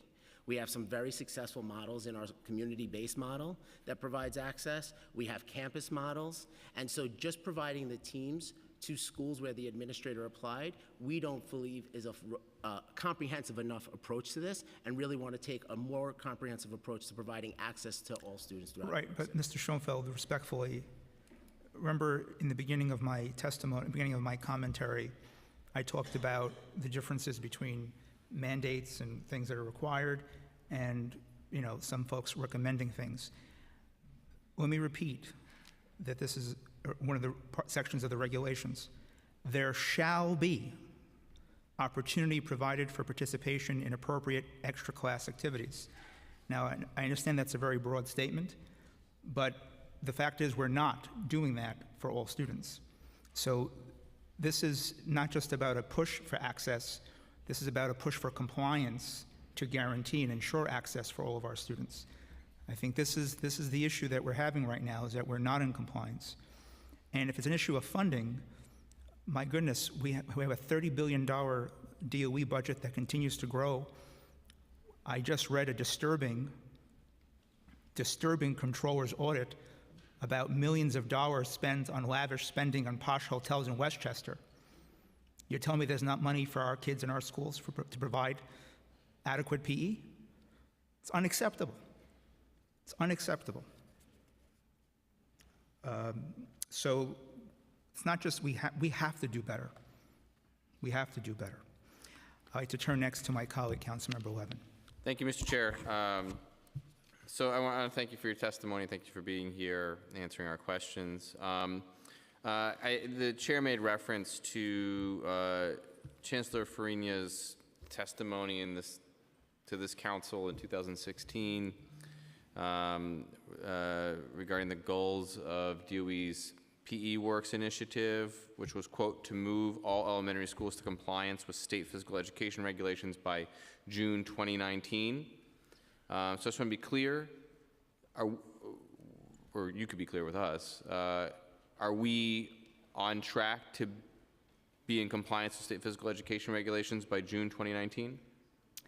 Well, we're not quite halfway through this school year, and we're working really hard on that, so I can't give you a definite answer on that. That is what we're shooting for with elementary schools, and also working to ensure that ultimately all of our students are receiving all of the required PE. I hear you, but you know, 3/4 of the way or 2/3 of the way through a plan, you should know whether you're on track to meet a particular target. If we're not on target, it would be great for DOE to just say we're not on target. Are we on target, or are we not on target? The public data that was, or the data that we reported in August showed we were at 63% for elementary schools. So we still have a lot of work to do this year, and we're doing that work as hard and as fast as we can. But we're not on target. And what has gone into, if the chancellor's going to say that in 2016, she would only say that if there was a clear plan that could then back up that type of statement. It's a public statement at a council hearing.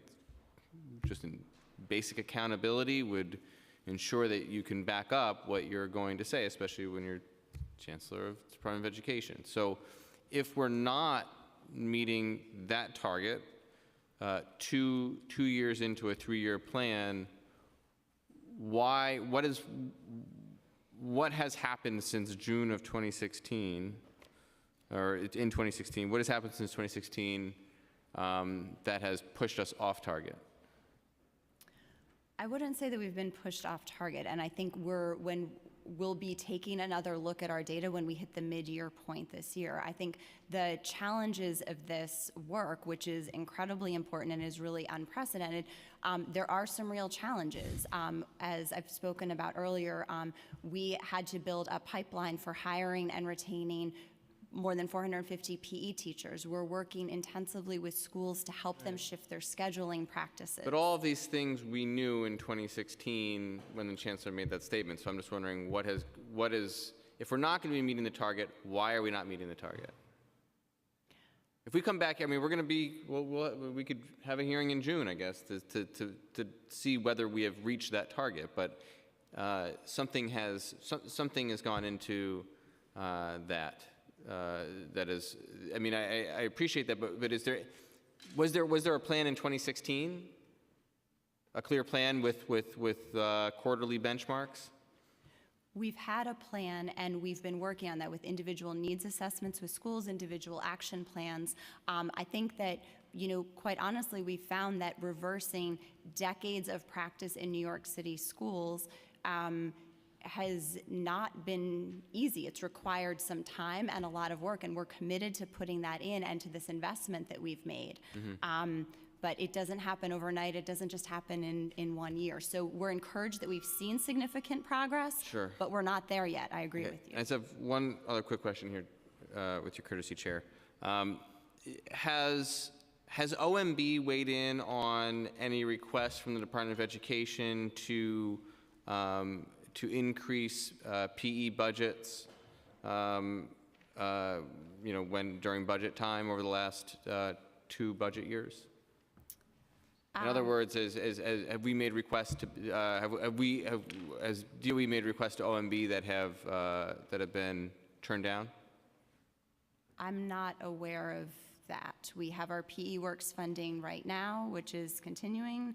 And we want to, you know, make sure, I think this administration has made its commitment to sustainable long-term physical education clear.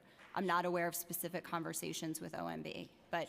So no funding, every dollar that we need is in the budget, is that right? I think that right now, yes, for PE Works, we believe that we have the funding that we need to do this work.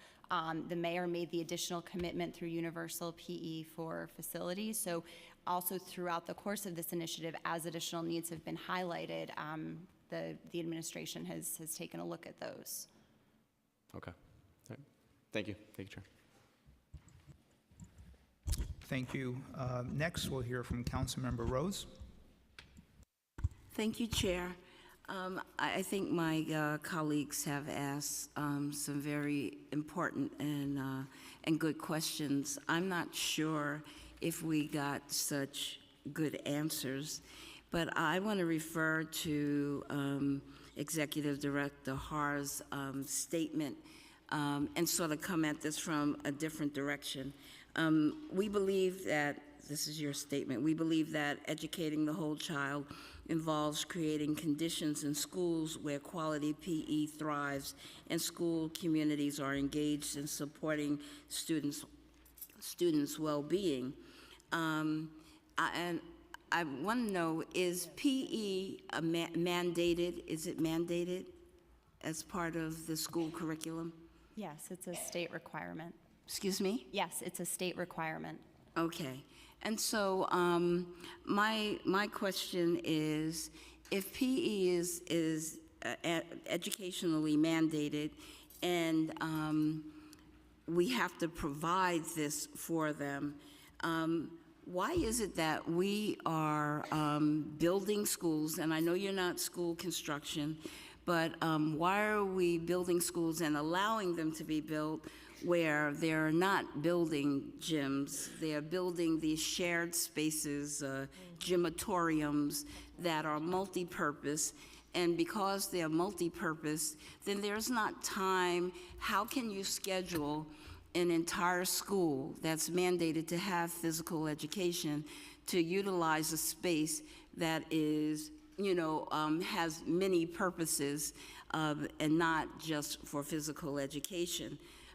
It seems hypocritical to me that the Department of Ed is allowed to do this, and in schools where you have shared buildings, shared schools that are also sharing the same multi-purpose shared space, how are you supposed to, and how can you tell us that you're able to meet your mandate to provide physical education?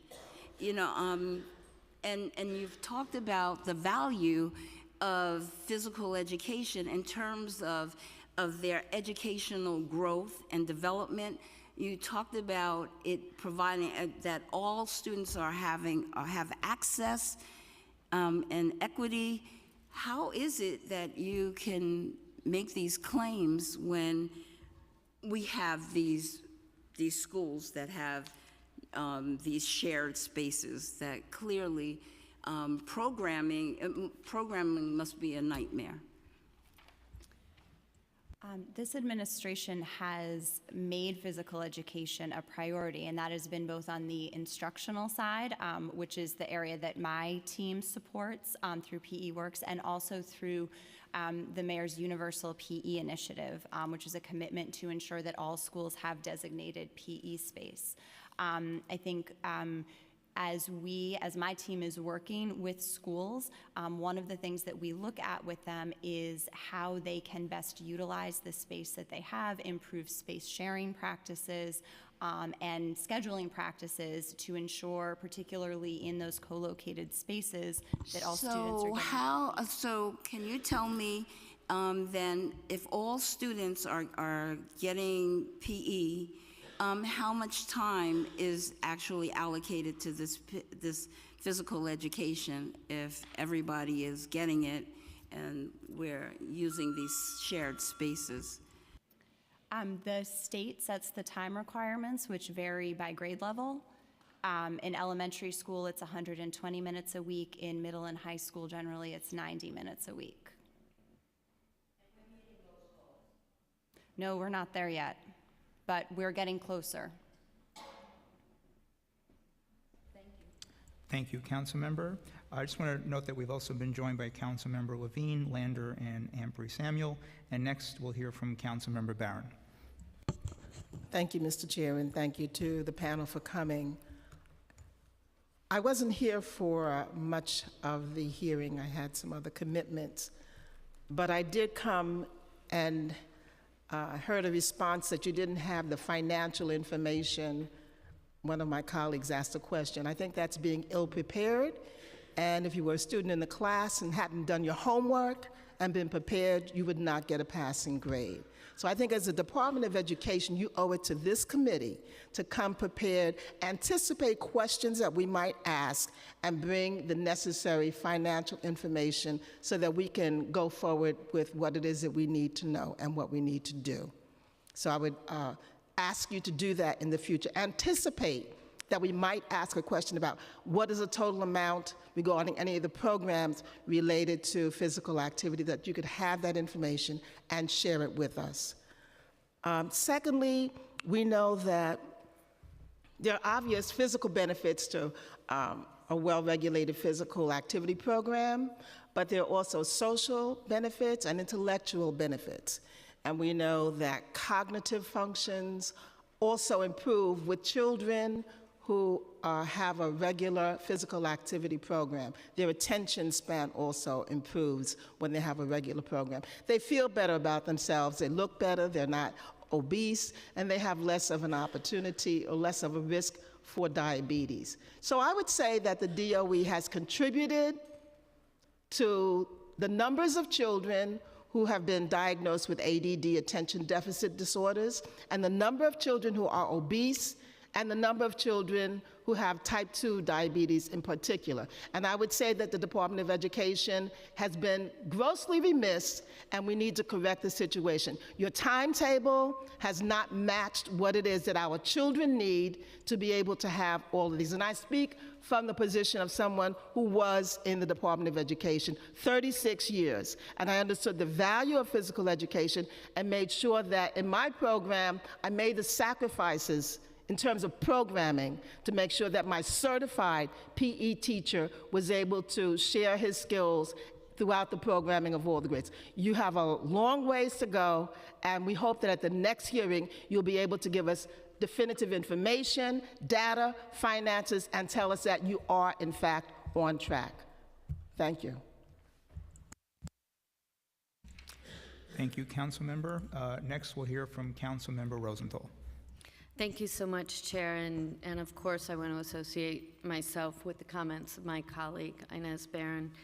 I wanted to ask about my bill in particular. I appreciate the fact that you support the goals of the legislation, and that's important. I wanted to know what hurdles do you think get in the way of implementing the bill, the goals of this bill? Or are you fully in support and ready to sign off on it? So just to clarify, you're speaking specifically about reporting about levels of compliance specifically for students who are mandated for adapted physical education, and also providing a summary of findings. Mm-hmm. Yes. Yes, we're in agreement with that and look forward to working with you and hopefully being able to implement that for the next report. So I'm asking, are you ready to, can we enact it, or are there changes you'd like to make?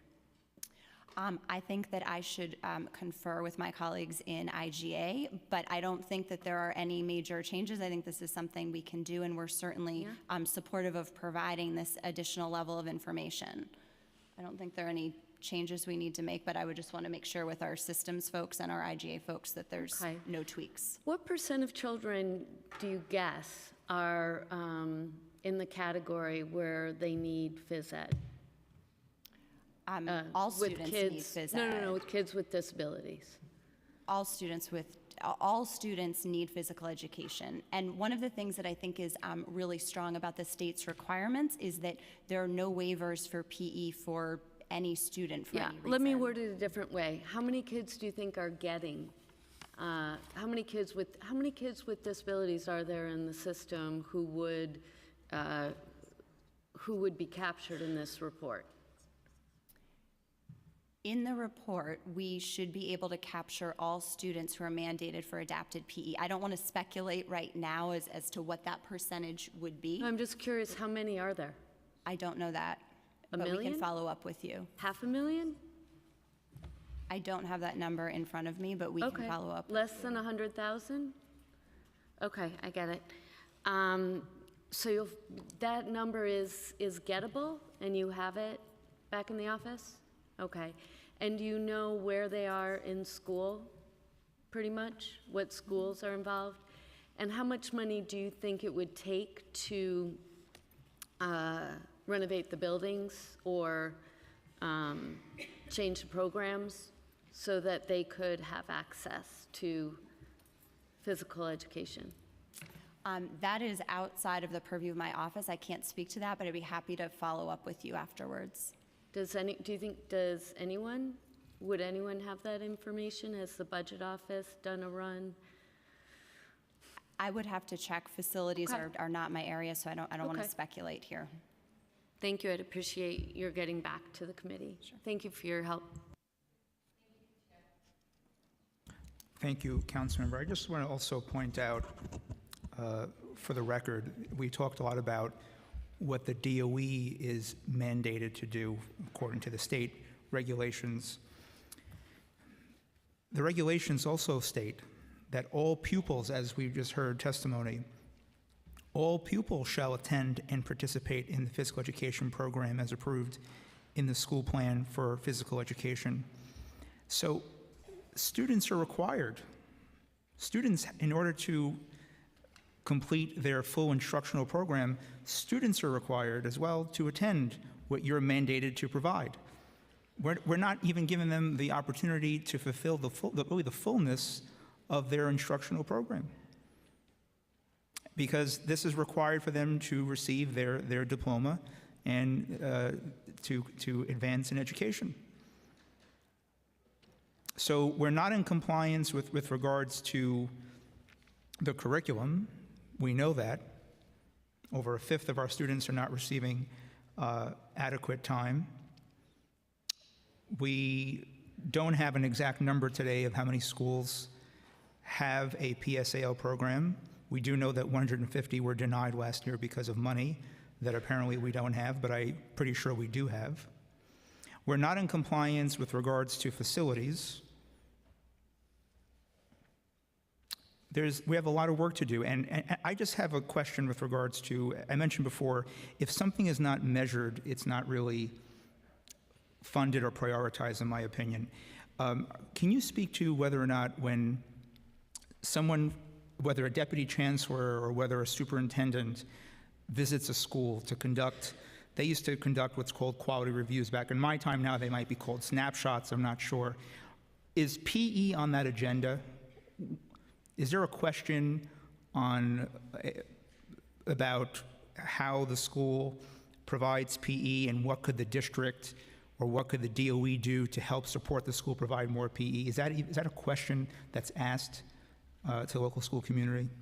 I think you've made a really important point about the importance of measuring and tracking these things, and I think that the annual PE reporting law that the council passed has been tremendously important, and your support of this has been tremendously important in terms of raising awareness about the importance of PE, the work that needs to be done, and the investment that we've made as a city in moving towards having all of our students receive the required amount of PE. So I think the public report is one way that's really important. Physical education is on the principal's compliance checklist as well. So that's a really important measurement tool. And we also work with the executive superintendents, the superintendents, and the field support staff, field support center staff, to help ensure that they understand what quality physical education is, what the requirements are, so that they can be doing their work with the schools as well. Right, so you mentioned that this is on the principal's compliance checklist.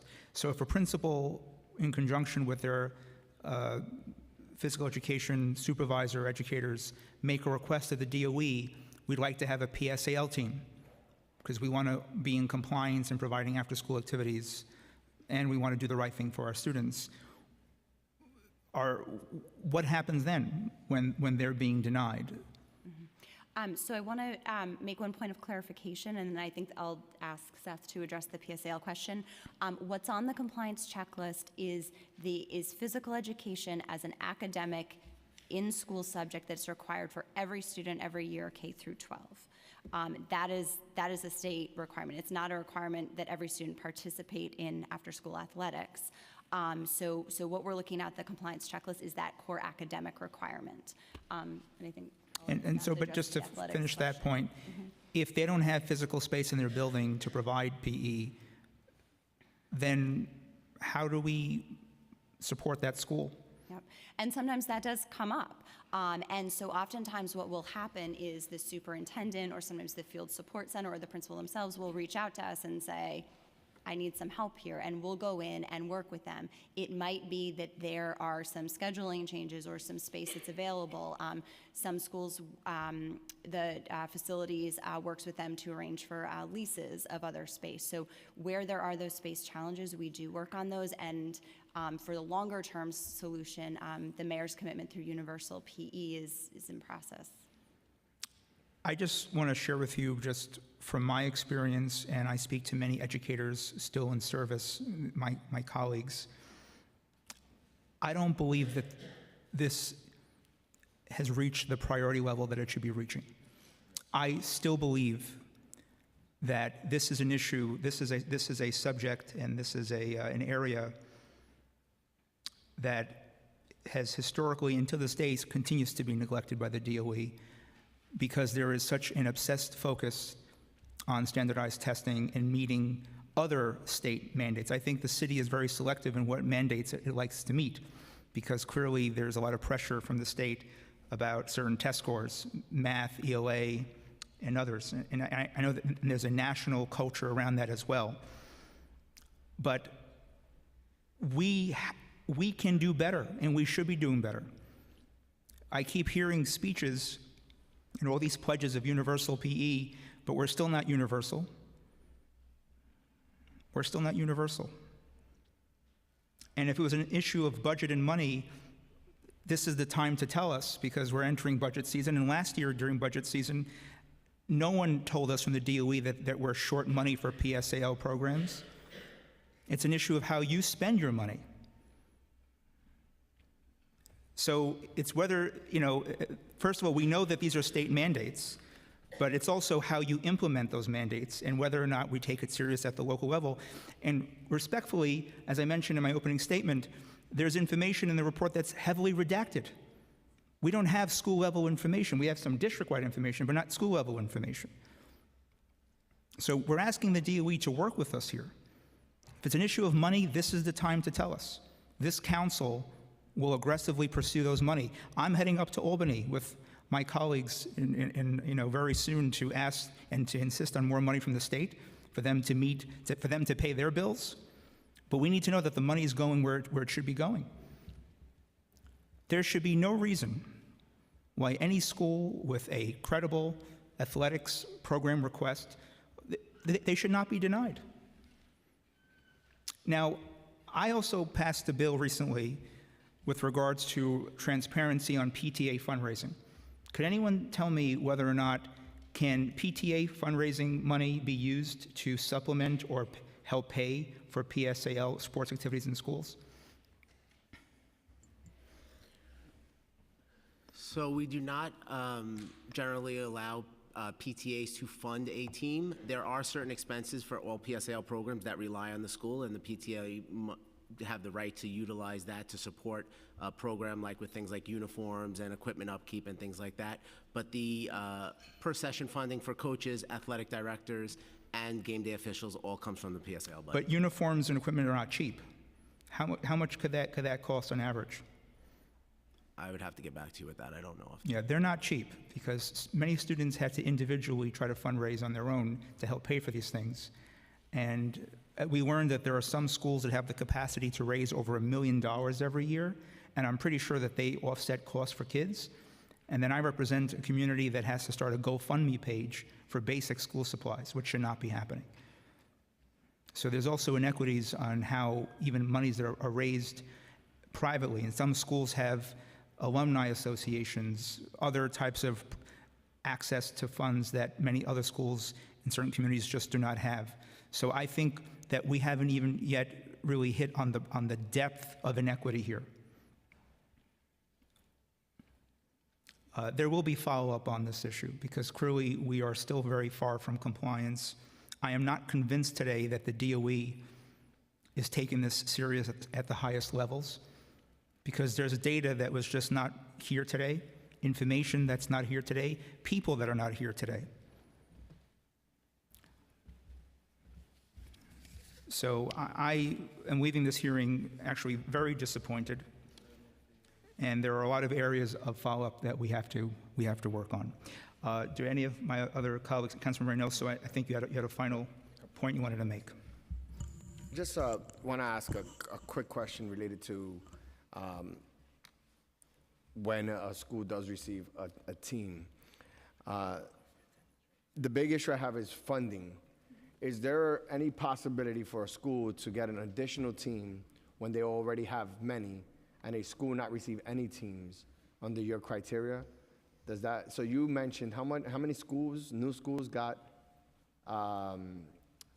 teams? In school year 17-18, 56 small schools gained access compared to 8 large schools. Compared to what? 8 large schools. So the 8 large schools that got more funding than what they traditionally have, why did that funding not go to more small schools? Instead of denying 130, maybe you could have denied 122. Why is it not going to access to folks that don't have it as opposed to these larger schools? So first, I would point out that just being a large school doesn't mean that they have a robust PSAL program either. It just means that they have larger enrollment. So there are some schools in New York City that have large enrollments that historically have not had PSAL programming. So it's hard to determine from those numbers in themselves what you're referencing there. So I'll give an example. Murray Bergstrom is a school that's actually across the street from this building. They recently got 2 soccer teams approved last year by the PSAL. Then we have a school called Bronx Leadership that got denied because of lack of funding. Why not just give Murray Bergstrom 1 team and give Bronx Leadership another, and not give 2 to Murray Bergstrom and none to Bronx Leadership? How was that determination made? I would have to look into that specific example, but as I said earlier, as we transition PSAL to the Division of School Climate and Wellness, we want to recognize the opportunity, right? The opportunity that we have a council so focused on this issue, a mayor and a chancellor that have continued to push equity and equity now, and a deputy chancellor who has committed her work to equity and access for all students of New York City. And we are going to take that lens to every part of the PSAL. And we are going to look through all of our processes, all of our procedures, all of our decision-making processes, including new team selection, as well as budget and otherwise, to make sure that we are providing the greatest level of access we can provide to the young people of New York City. The first step to that is admitting that there's a problem. And I don't think the Department of Education has come out and told us that there is an equity issue when it comes to sports for students in the city of New York. That's the first thing you didn't do, and you haven't done. And if you don't think there's a problem, it's hard to address it. It's hard to recognize ways to change it. So that's my problem. Another thing is that this chancellor has done a lot of talking, and I want to see him walk it. And that's a big problem as well. Equity is a great word to say. Actually dealing with equity is a whole different conversation. And this Department of Education, with the information we're getting now, not being able to achieve your own goals that you're setting forth related to PE time, that's on you. That's not on anyone else. You set your own goals and you don't even achieve them. That shows us here on this panel, on this side of the dais, whether or not it's a priority. Equity has been a problem for a long time in the Department of Education. You guys say you want to do something about it. We're looking forward to the day that you finally follow through. And that hasn't happened here today, and I'm very unsatisfied with the presentation that was given here today. There's a lot of talk, but not a lot of walk. Thank you. I appreciate that. And just in closing, my frustration grows because this is yet another area of the inequity piece that I continue to see in our school system.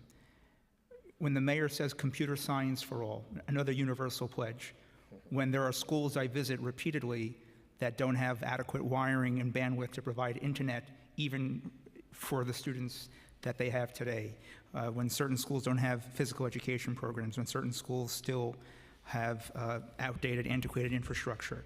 There's a pattern here.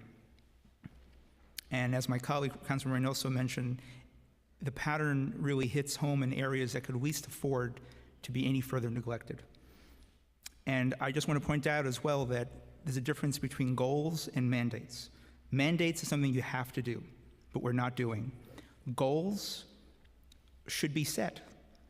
And I understand, and I want to say for the record, to be clear to the audience, the state has a big obligation here as well, because we're talking about the physical space.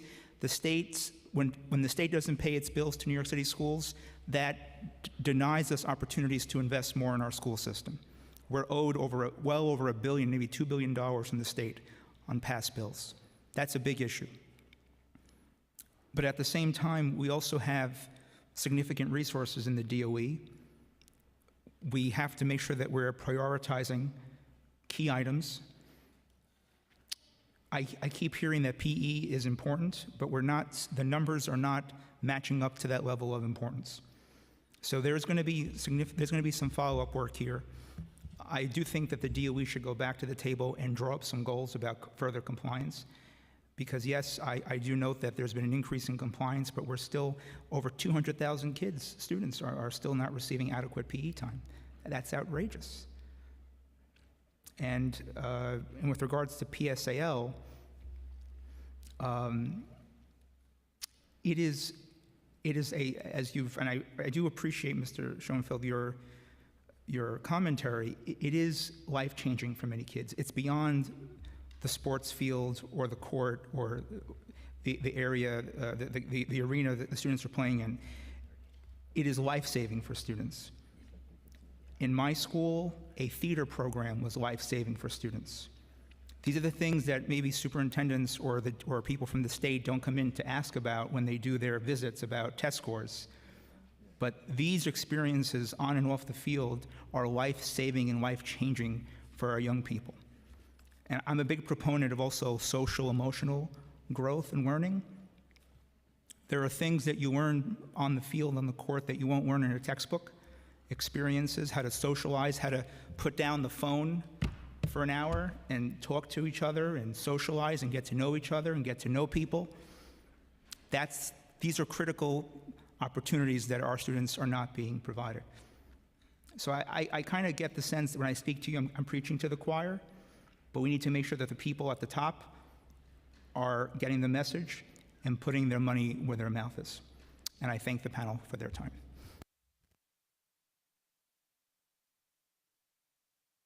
And sorry, Chair, I would just like to ask the Department of Education if you can stay and listen to the testimony of the students and not rush out.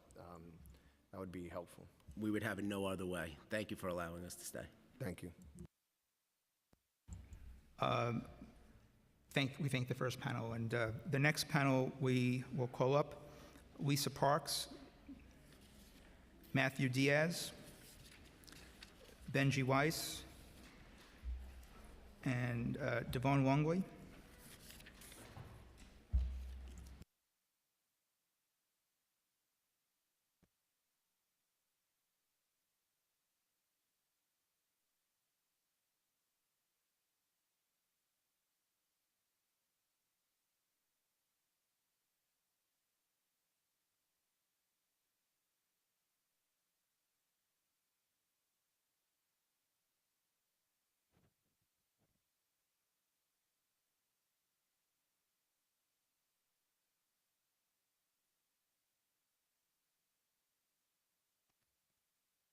I guess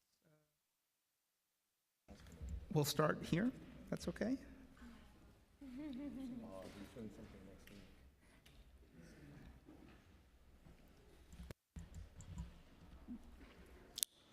Okay, it's on. Don't be nervous. This is all about you. You are leaders in this effort.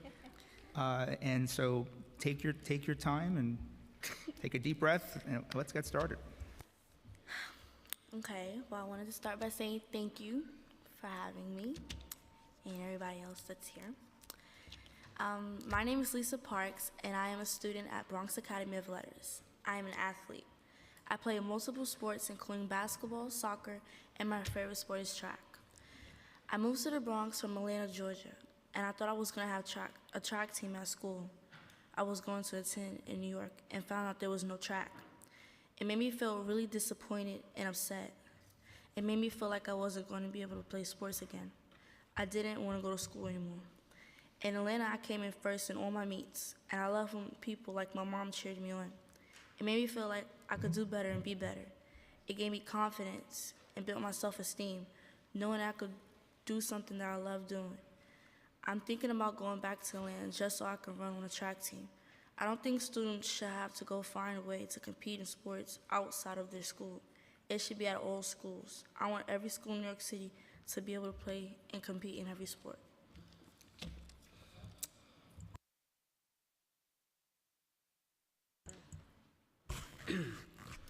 My name is Devon Longley. I am 16, a 10th grade student from Bronx Academy of Letters. Devon, can you just speak closer to the mic? Sorry. You could pull it towards you. Oh. Thank you. My name is Devon Longley. I am 16, and a 10th grade student from the Bronx Academy of Letters. While I am an artist, I am also an athlete. Sports has been in my life since middle school, though it's been limited to basketball and track and field. I have never been able to explore other sports. I have heard that there are dozens of sports that other schools have that mine doesn't. Even though I am able to play baseball and soccer, I wish that my school had all the sports that other schools in New York City have. My love for sports makes me feel very badly for all the kids who goes to schools without sports. Many Black and Latino students are limited because they don't have access to things that makes us free, the things that makes us who we are. Sports has always been in our lives, but basketball, soccer, and baseball is what we've been linked to. Some may say that's all we need or just to be grateful we have any teams at all, but it's not about sports itself, it's about who's getting it and why. There are so many other sports that a school could have: swimming, tennis, lacrosse, wrestling, martial arts. There are so many things that we could have that our other schools have. I want all students in New York City to have a large variety of sports that they could choose from. Hello, my name is Matthew Alexander Diaz. I'm a senior at Bronx Academy of Letters, and I'm also the executive director of Integrate NYC. And also, I am the youth lead in the Fair Play Coalition. The Fair Play Coalition stands for the equal right of every public school student to have access to public school athletic league sports. In New York City, there are many statistics that show an equitable distribution of sports. And you have heard some. And I'm sure you will hear more of these upsetting numbers.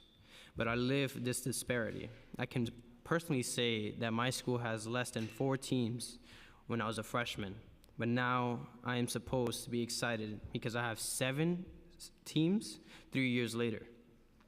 But I know for a fact that at least one school in the public school system has 44 sports teams. And yes, that is a much whiter school than mine.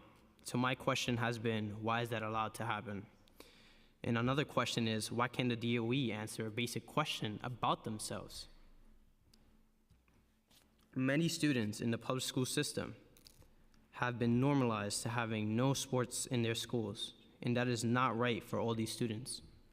I represent all the Black and brown students in the New York City public school system who want to give us an equitable distribution of sports and hold the people making the decision as to who gets what accountable for their discrimination. Intro 242 is a good first step to starting it to answer that many questions we have about why the system is the way it is, and we look forward to speaking to you more about this issue on the Fair Play Lobby Day next week. We hope that the council will listen to our voices and pass Intro 242. Next week, we will be meeting with many council members, and we will pass on this bill. Thank you. Hello. My name is Benji Weiss, and I'm a 6th grader at BCS. And I am a middle school council lead for Integrate NYC. And I also play a sport. I play soccer. Soccer is very important to me because I love playing it, watching it, and I get more exercise as a result of playing soccer. And I think every student should be able to play the sports they enjoy. Now I will tell you why sports matter and why every student should have equal access to sports. The reason why sports matters and every student should have equal access to sports in their schools is because sports are a good way to get exercise, work on team building skills, and sports can be stress relieving. And we all know that school can cause a lot of stress. Sports can also be a way for children of different races and religions to interact with each other who otherwise might not interact with one another. And sports can be a way for kids to get better sleep because sports can tire you out and make you more tired at bedtime. And scientists have proven that with better sleep, students perform better in school. One report shows that more than 17,000 Black and Latino students have no sports in their schools. And one New York City Times article titled, "In Schools Where Sports May Be Most Vital, New York City Offers Least Help," says that of 480 high schools, 67 have no PSAL teams, 100 have fewer than 6. It also says the schools with the least access to sports teams have the highest number of students of color, or for whom English is not their first language. It also says that there are schools in Staten Island with heavy white enrollment, and they have 40 teams. So we should be asking ourselves, why isn't there sports equity? And we should be saying sports equity is vital to students and schools. And having sports equity in schools is one of the many steps to ending segregation in our schools. Thank you. So this entire panel gets an A+ for, I think looking at the future city council, I think in a certain number of years, this panel will be sitting up here. That was very powerful, excellent, informative testimony. I just have one quick question that, and folks can feel free to chime in when I hear your thoughts on this. How do you feel access to sports and sports teams and programs has impacted your academic work? Has it helped you even concentrate, focus more?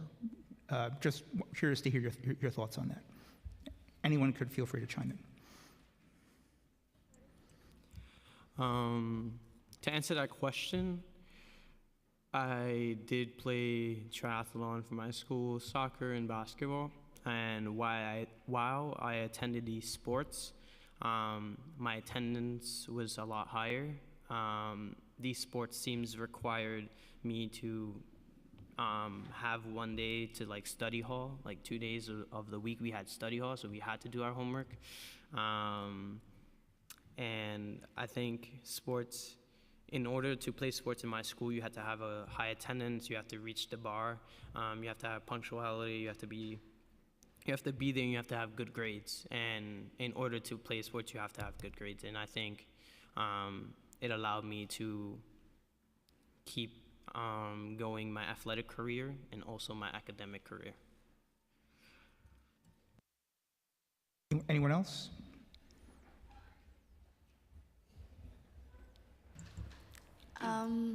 So I came from Atlanta, Georgia, and this is my second year here. And I didn't play sports last year, but I'm playing this year. And it's different because from Atlanta, they have every sport. You can name any sport, we have every sport.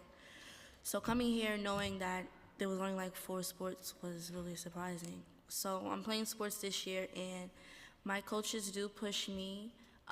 It's really hard to get up in the morning and get to school on time, but I do, and I look forward to doing that because I want to be on the court playing with my teammates.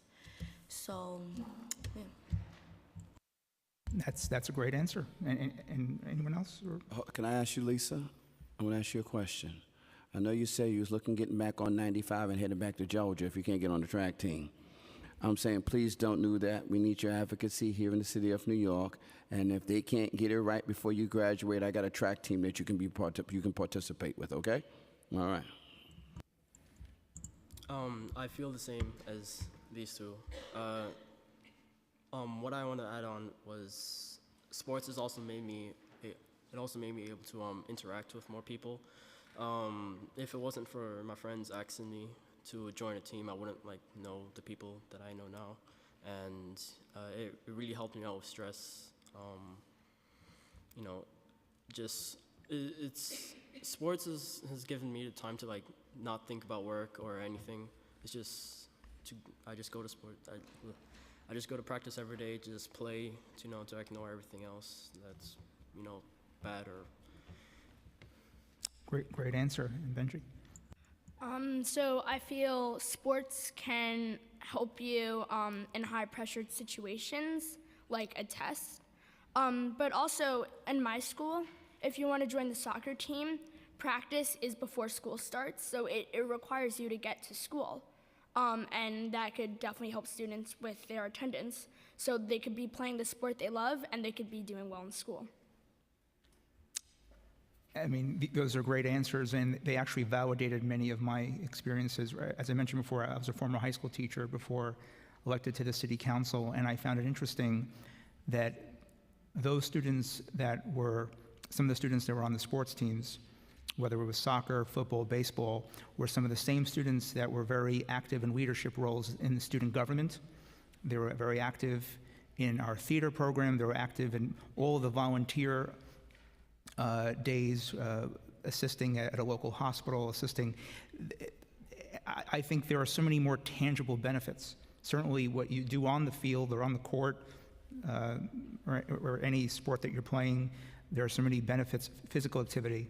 But it does, I think it creates a stronger school community and a stronger community in general.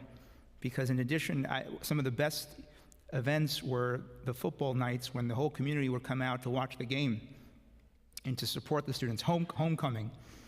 That should be a part of a school culture and school spirit.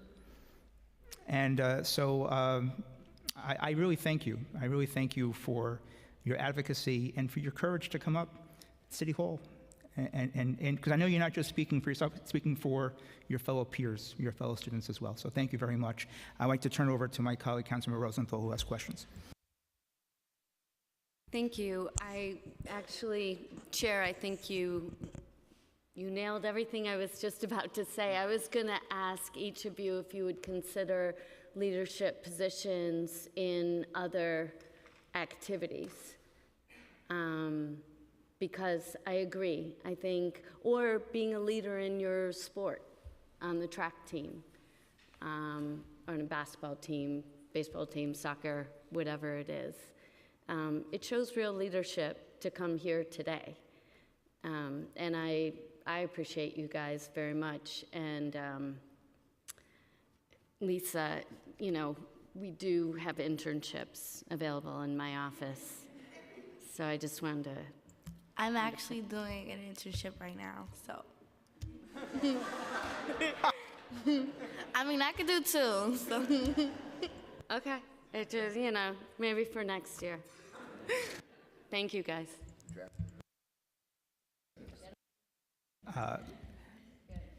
Thank you very much for your very powerful testimony. We'll continue our work together. Thank you very much. We've also just want to note that earlier we were joined by Councilmember Salamanca, and we'll call it the next panel. Thank you. Good job. Great job. Excellent.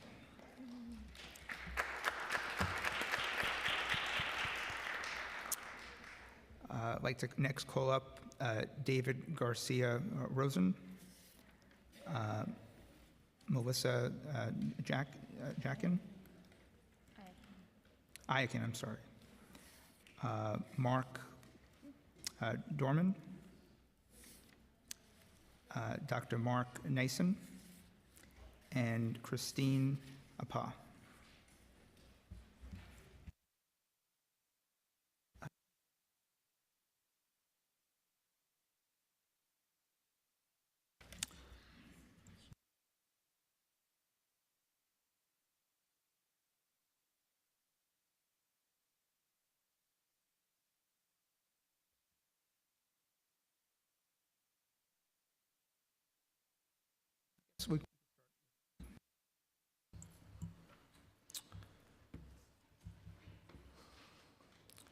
Nelson Mandela, who would have turned 100 this week, said, "Sports have the power to change the world.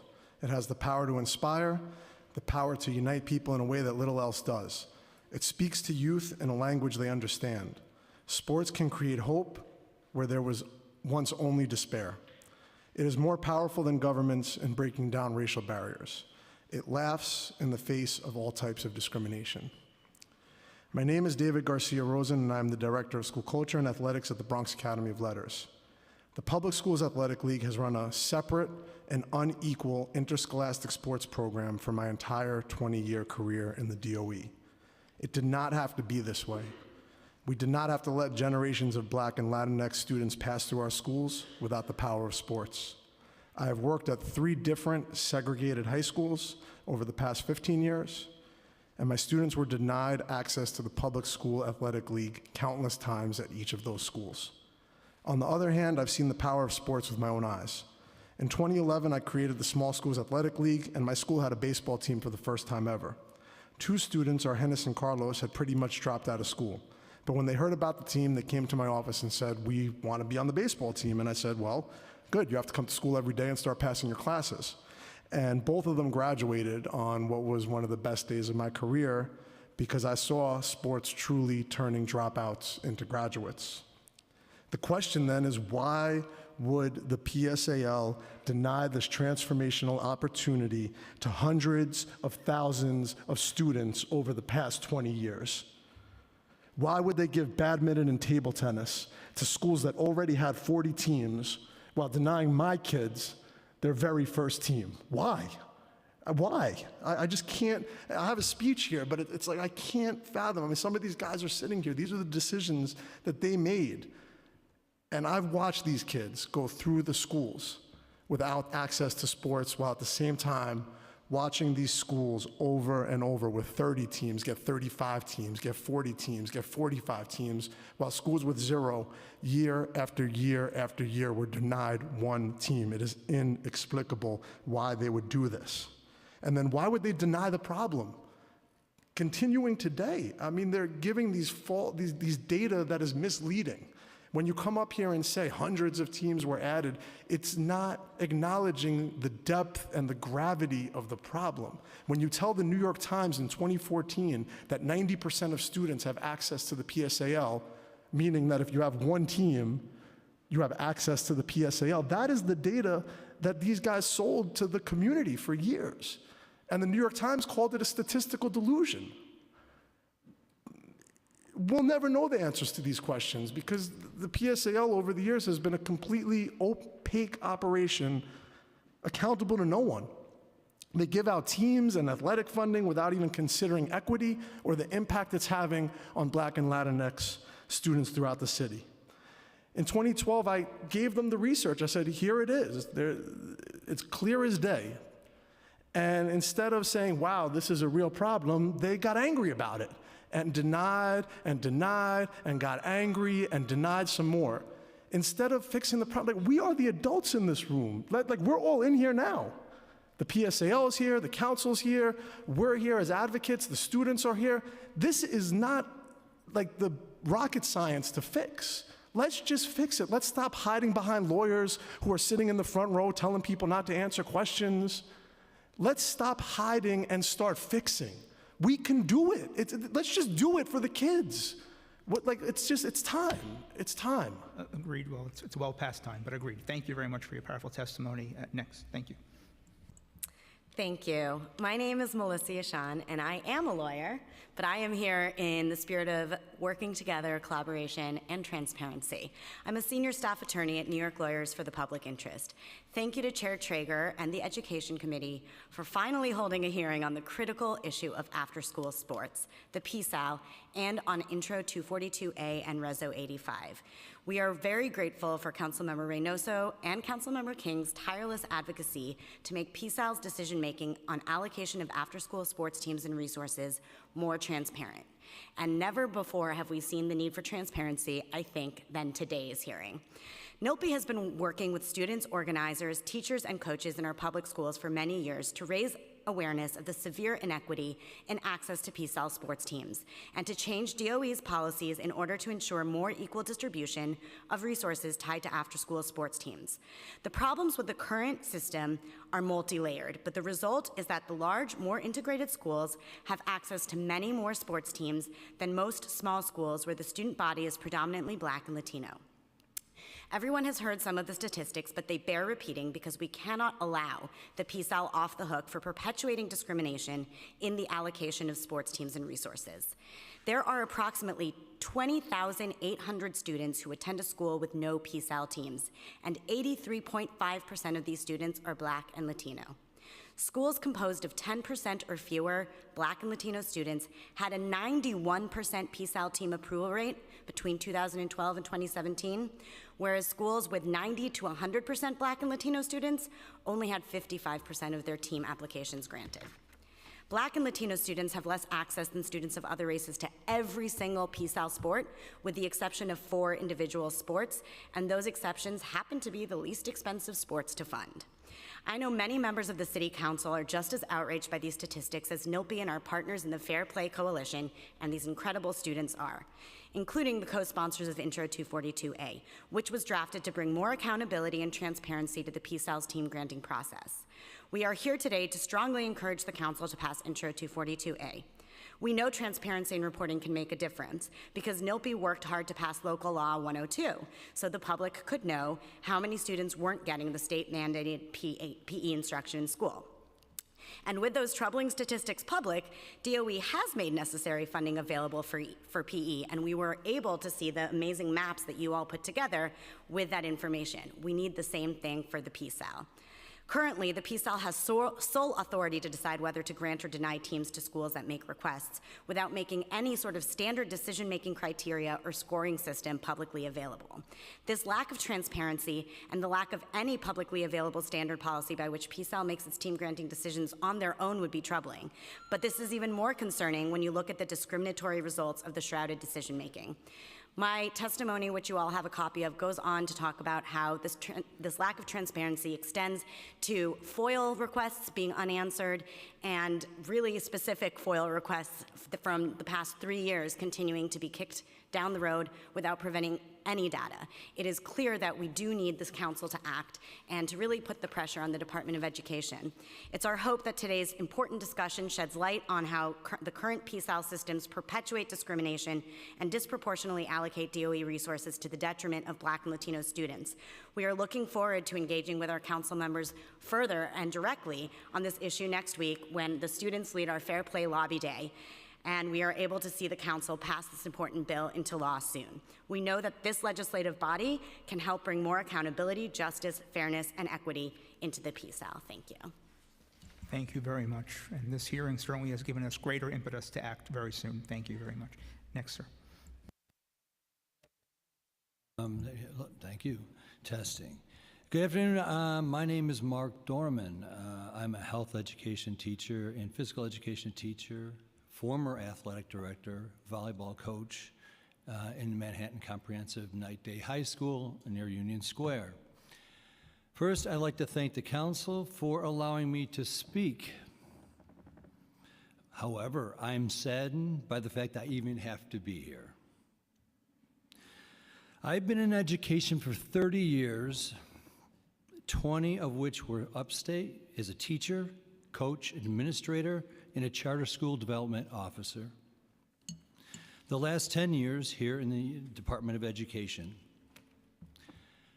When I transferred to Manhattan Comprehensive High School in 2013, there were no sports offered. Now, I've been to several other schools, Bronx Letters, Bread and Roses, and High School for Environmental Studies. And they had limited sports, but this school had none. Students constantly asked me, why don't we have sports, especially soccer, since a lot of them are international students? I had no answer to that, but as a former administrator, I was well aware of the commissioner's regulations, which, and I do want to make a correction, Part 135.2 requires schools to offer PE including athletics and recreation. I called the PSAL to find out how to sign up.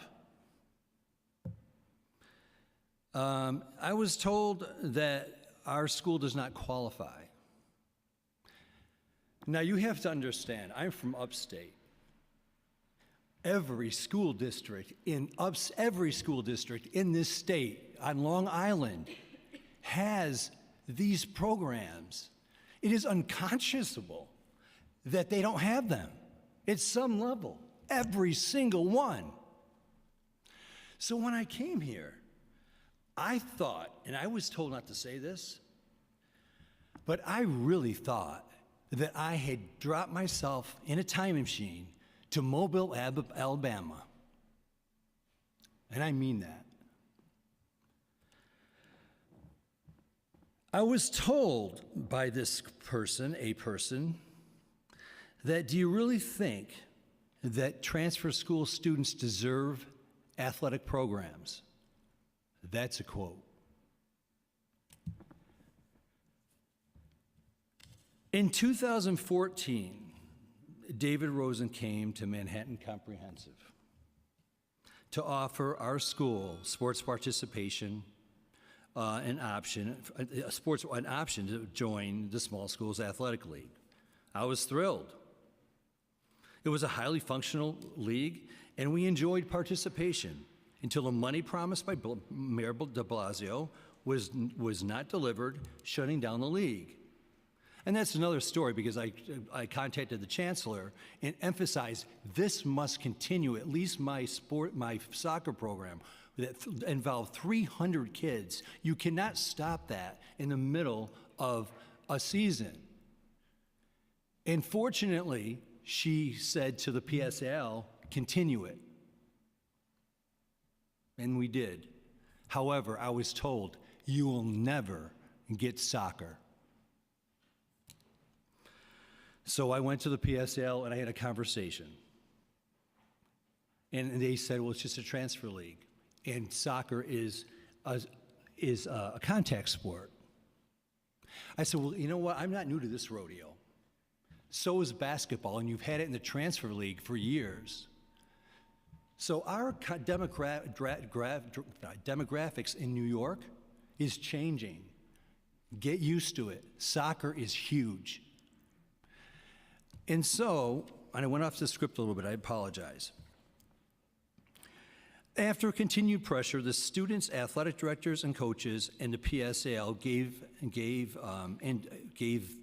gave in and developed their own small athletic school league, which included multiple pathways league, which I'm in. I became the athletic director, coached girls volleyball and boys volleyball. After 4 years of promises and pleading with the PSAL to move our soccer program to the spring, from spring to fall, for scholarship equity, the league has failed to deliver on promises of sport equity. My soccer boys, all dark skin, are some of the best, probably the top 5, according to all the referees in New York City. We have had 3 or 4 full scholarships, yet we were given the worst fields in New York City and on Randall's Island. At one point, last year, we were playing on the worst field. Next door, the private schools were practicing on one of the best. We've been kicked out of competitions finals because the time was up. But it wasn't, we were kicked out by the private school 10-year-olds who needed to practice. If we could just quickly wrap up, because we have some follow-up questions to the panel. I thank you for your Can I Yes. please finish this up? I will finish up very quickly. Yes. Facilities, both indoors and outdoors, that should be available to public school students are being upserved by private schools, clubs, and other outside organizations. When I inquired about getting fields, permits, and to practice, for my soccer team, one of the top teams in the city, I was told no permits are given to practices for public schools, only games. I did my research. I then asked, why are the private schools, K through 12, given permits to practice and play on public facilities, both state facilities and our city facilities? The response they gave me, they donate large sums of money. I'm almost finished. You cannot have sports teams without facilities, and this is important to develop our equity. 80% of the available venues in New York City's public parks are used by the private schools and the private sector. More disturbing is that hundreds of our middle and high school indoor facilities after 6 o'clock are being sold by the city to the private sector, furthering limiting the opportunities for public school students to participate in sports. The percentage of public schools that have no soccer, baseball, basketball, volleyball, softball, and other sports is astronomical. The reason for not having available sports in the public schools is because private schools are using the majority of the facilities, and something has to change. The fact that the private schools have greater financial resources should not negate the equality of availability for these kids. Our kids deserve better. We as a community are here to serve the public. We are a community that has a responsibility. We are a community that must do better for our kids and provide equity. This country is founded on that. The responsibility of equity rests on you, the elected officials. Thank you. Thank you very much, sir. And I think my colleague, Councilmember King, has some questions.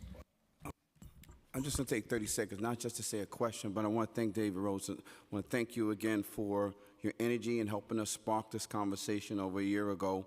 But I want to say to the DOE that's still here, and just a closing remark, and to the PSAL, come December 26th, the PSAL will be 115 years old.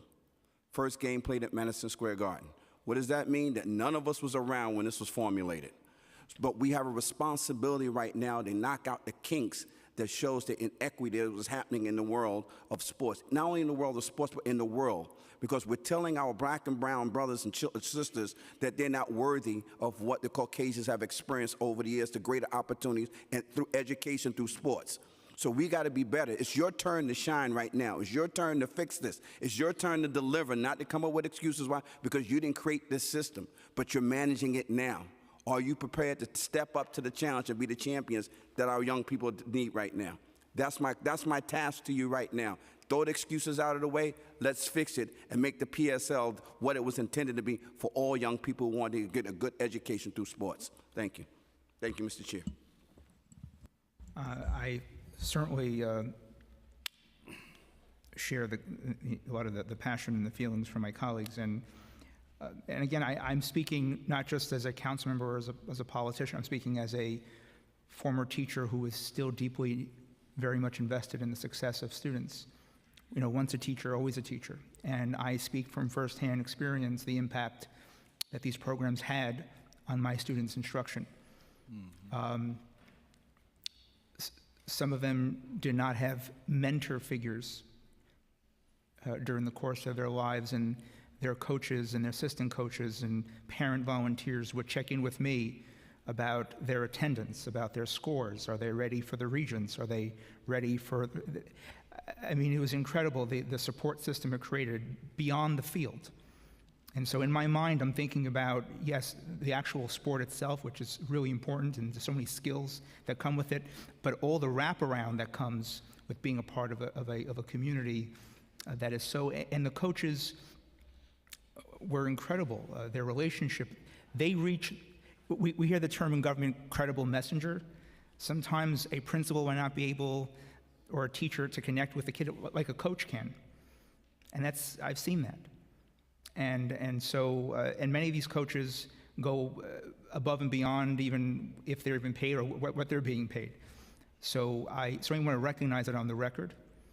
And I certainly believe that public facilities should be first reserved for our public school students and community. That is something I've seen in other areas besides sports programs, that there are certain schools that their space are reserved for other things other than for the students at night. And so I've heard that, even in my district.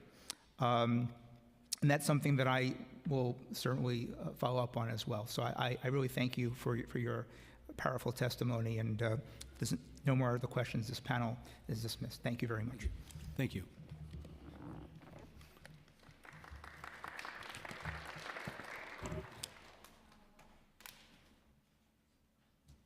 And the final panel we have here is Ben Goliger, Greg Mikhailovich, Nicoletta Naranjas, and Michael DeVoli.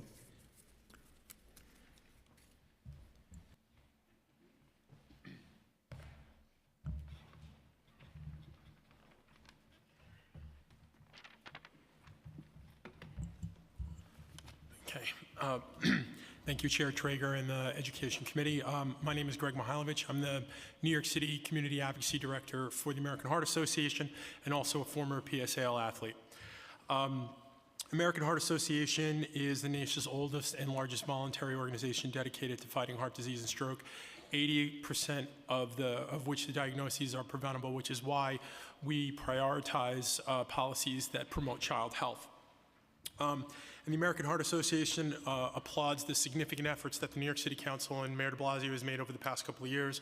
PE Works, Universal PE, and the significant progress we've seen over the past couple of years with making sure every child has PE. But as you said, Chair Traeger, we still have a ways to go. One of the things that we're happy about is how we can accurately track the progress and identify the chronic areas of needs because of Local Law 102. And this law has dramatically improved the transparency from where it was. Obviously, again, still work to do. But as helpful as the law has been, we definitely feel it can still be better.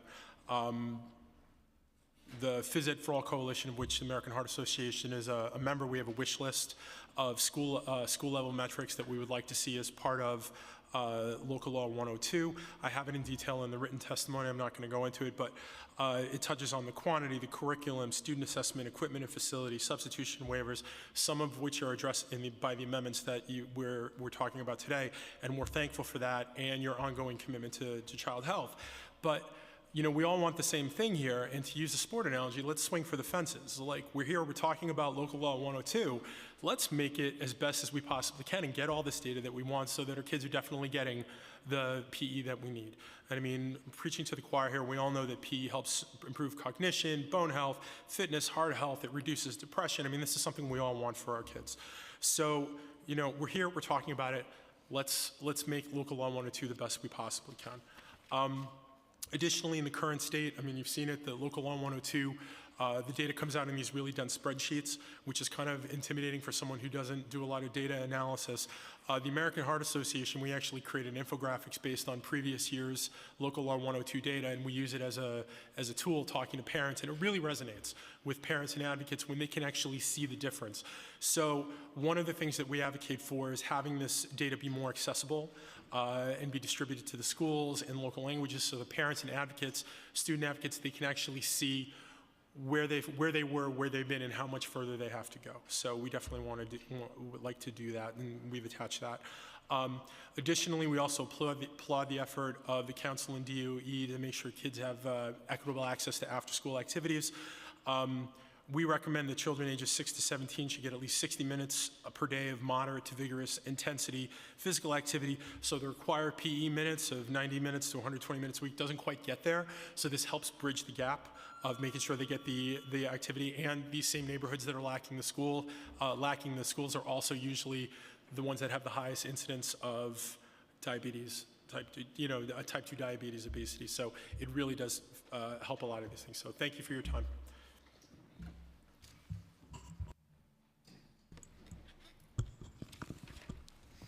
Thank you for giving me the opportunity to speak today. I'm Nicoletta Naranjas. I'm the founder and executive director of Run for Fun, a nonprofit organization that promotes holistic wellness in youth, mentally, physically, socially, and educationally. I'm also part of the PE for All Coalition, as well as the president of the Brooklyn chapter of Achilles, which is for disabled athletes, including children. I'm here today as a voice for my youth. I myself the power of sport saved my life from depression and anxiety. When my son was born and he was about 7 years old, he loved to play and run nonstop, just like so many of our kids, but feared competition in sport. And I said to him on a run one day, "Panioti, why don't you join a track team?" He said, "Ma, no, but I'll do it if you lead it." So that was an aha moment. That moment I said, that's not a bad idea. So I took him and about 6 of his friends up to the park in Prospect Park, Brooklyn, and started running games and taking them to races all over the city. That started something that I had no idea would grow into serving over 2,000 youth in New York City today. And many of what I found is in our youth, many of them had the same anxiety, have the same struggles with depression, have a lot of stress at school. I had one particular youth that couldn't go to school. He had stomach aches because he couldn't make friends on the recess playground. He didn't know what to do after school. He didn't have friends. He didn't make them well. His mom had to pick him up from school at lunchtime because he couldn't make it through the day. Then I started recess at that school and then Run for Fun after school. And we ran on Wednesdays. He couldn't get to school on Tuesday, but Wednesday he knew he could get to school because he was going to run after school. And then the following week, he got to school on Tuesday because he knew he was going to run on Wednesday, and he made friends running in sports, and he had those same friends at school and could go to school in the morning, and his academics improved, and he could sit in class. He was then diagnosed with ADHD and learning difficulties, and sport has given him his life, has saved his life. Just like so many. One day, I got a call from a beautiful woman from East Flatbush, from a middle school for art and philosophy, parent coordinator there. She said the past parent coordinator left and took the Roadrunners programs away, and we don't have them anymore, and my kids are begging to run every day. And I said, well, do you have funding? She said, no. I said, don't worry, we're gonna find it. We have to find it. So I started a GoFundMe and brought Run for Fun to her school that spring. Then at the end of the spring, I didn't have any more money. She said, are you gonna come back in the fall? I said, I don't know, I'm gonna try. I'm gonna try my best. I found a Nike grant that summer and applied for that grant. We got the grant to go back for the year. And the kids, she said the kids were going to school. They went to school because of sport. They loved running. We took them up to track meets, and they were able to have their behavior improved. The principal reported their academics were better, their attendance was better. It was saving lives. It does save lives. We also are in a school that does not have a PSAL team, a high school, and they called me and said, can you bring Run for Fun? PSAL continues to reject our asks for track and cross-country team. So we're at that high school. But the opportunities that the PSAL gives them for college scholarships, the road for opportunities for the rest of their lives that they will not have because they do not have PSAL. They have Run for Fun, and we're so happy to be there, but they need PSAL. They need it desperately. This is what we're doing. This is what I wake up every day, and this is my life work, is to save our youth. And sport has the power to save lives, has the power to literally prevent suicide, to promote self-esteem, to prevent child obesity and diabetes. Power of sport is real. And every day I wake and I'm trying to fill these gaps with tirelessly applying for grants and funding, and I should not have to be filling gaps. Thank you very much. Thank you for your powerful testimony and for your advocacy. Thank you very much. Thank you, Chairman Traeger and the Education Committee for holding today's important hearing.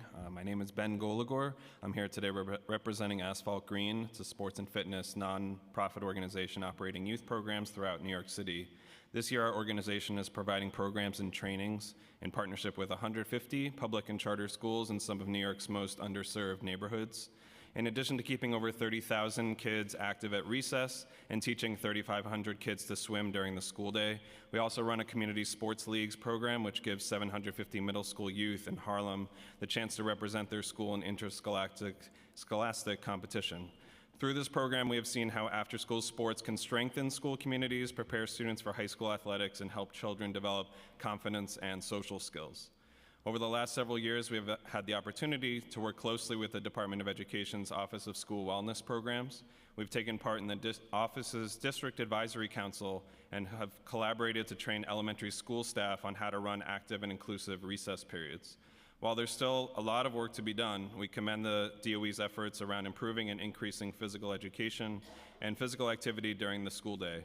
We believe Chairman Traeger's bill will further help serve to further support these efforts and similar efforts in the areas of adaptive physical education and after-school parts for students throughout New York City. For many years, Asphalt Green has provided adaptive phys ed for 2 specialized schools serving children with autism and general learning disabilities.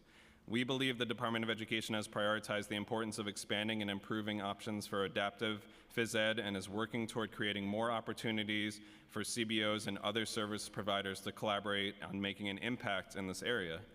Councilmember Rosenthal's bill would help all stakeholders better understand where more support is needed and where successful adaptive programs are running.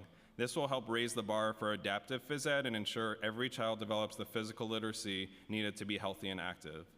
We'd also like to voice our support for Councilmember Reynoso's bill to require increased reporting on after-school athletic funding. After-school athletics are a crucial part of the safety net for children and families. With such a wide variety of agencies and CBOs acting as service providers during the after-school hours, more detailed accounting of the needs and resources of specific schools will help to guide how all of these organizations deliver services in the most equitable, coordinated, and effective way. We look forward to continuing our work in the years to come and developing deeper partnerships with the Department of Education, the City Council, and other stakeholders to ensure all children in New York City can lead active and healthy lives. Thank you very much. Thank you as well for your powerful words and advocacy. And I just had one quick follow-up question with regards to, you mentioned before about the state mandates. The minutes are not even sufficient enough to meet the standards from the American Heart Association. That's something that obviously, there's not a state panel, but what is actually the recommended time? I don't know if you have that with you, or I'd like to kind of get information. And I'm sure it varies per different grade level, but is there a certain recommended time? Yeah, I mean, this is based on the latest U.S. Department of Health and Human Services, the Physical Activity Guidelines, second edition that just came out. But children ages 6 to 17 should get, at least 60 minutes. And kids younger than that should they recommend just being active, moving around. There aren't like specific minutes, but the idea is you get them moving as much during the day. We have obviously a lot more detail to that. I can get that to your office if that's helpful. And you're saying that this information was recently updated. How recent? 2 months ago. I mean, we adopted this. I mean, I'll have to see when the Department of Health and Human Services, but our standards, we adopted it. U.S. Department. Yeah, U.S. Department of Health and Human Services. Interesting, because the regulations that I keep referencing during the course of the hearing are from the state, yeah. And it doesn't appear that they've been really updated since like the early 80s. So when I was born. So we have a lot of work to do, I think, at the state level and at the city level as well. And I'll just close by sharing that in the school that I taught, I'm sure many of you or some of you might have heard or seen the famous Broadway play Hamilton. One of the students that I had the pleasure of working with, he was never in my class, but I would volunteer in the school, and he was very active in the school, was Anthony Ramos, who was one of the stars of Hamilton. And he shared his story about the impact of the baseball team that he was a member of in the school, and he developed these social networks from the team. He joined the theater program, which I'm very happy he did, and I think the whole world is happy he did as well.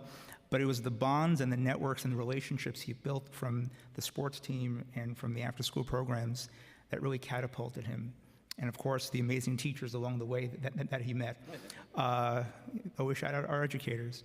But that's the impact. And so we're fighting every student should be given that opportunity that Anthony Ramos was provided in my school, and we're not going to stop until that is done. Thank you very much. Appreciate it. And with that, this hearing is adjourned.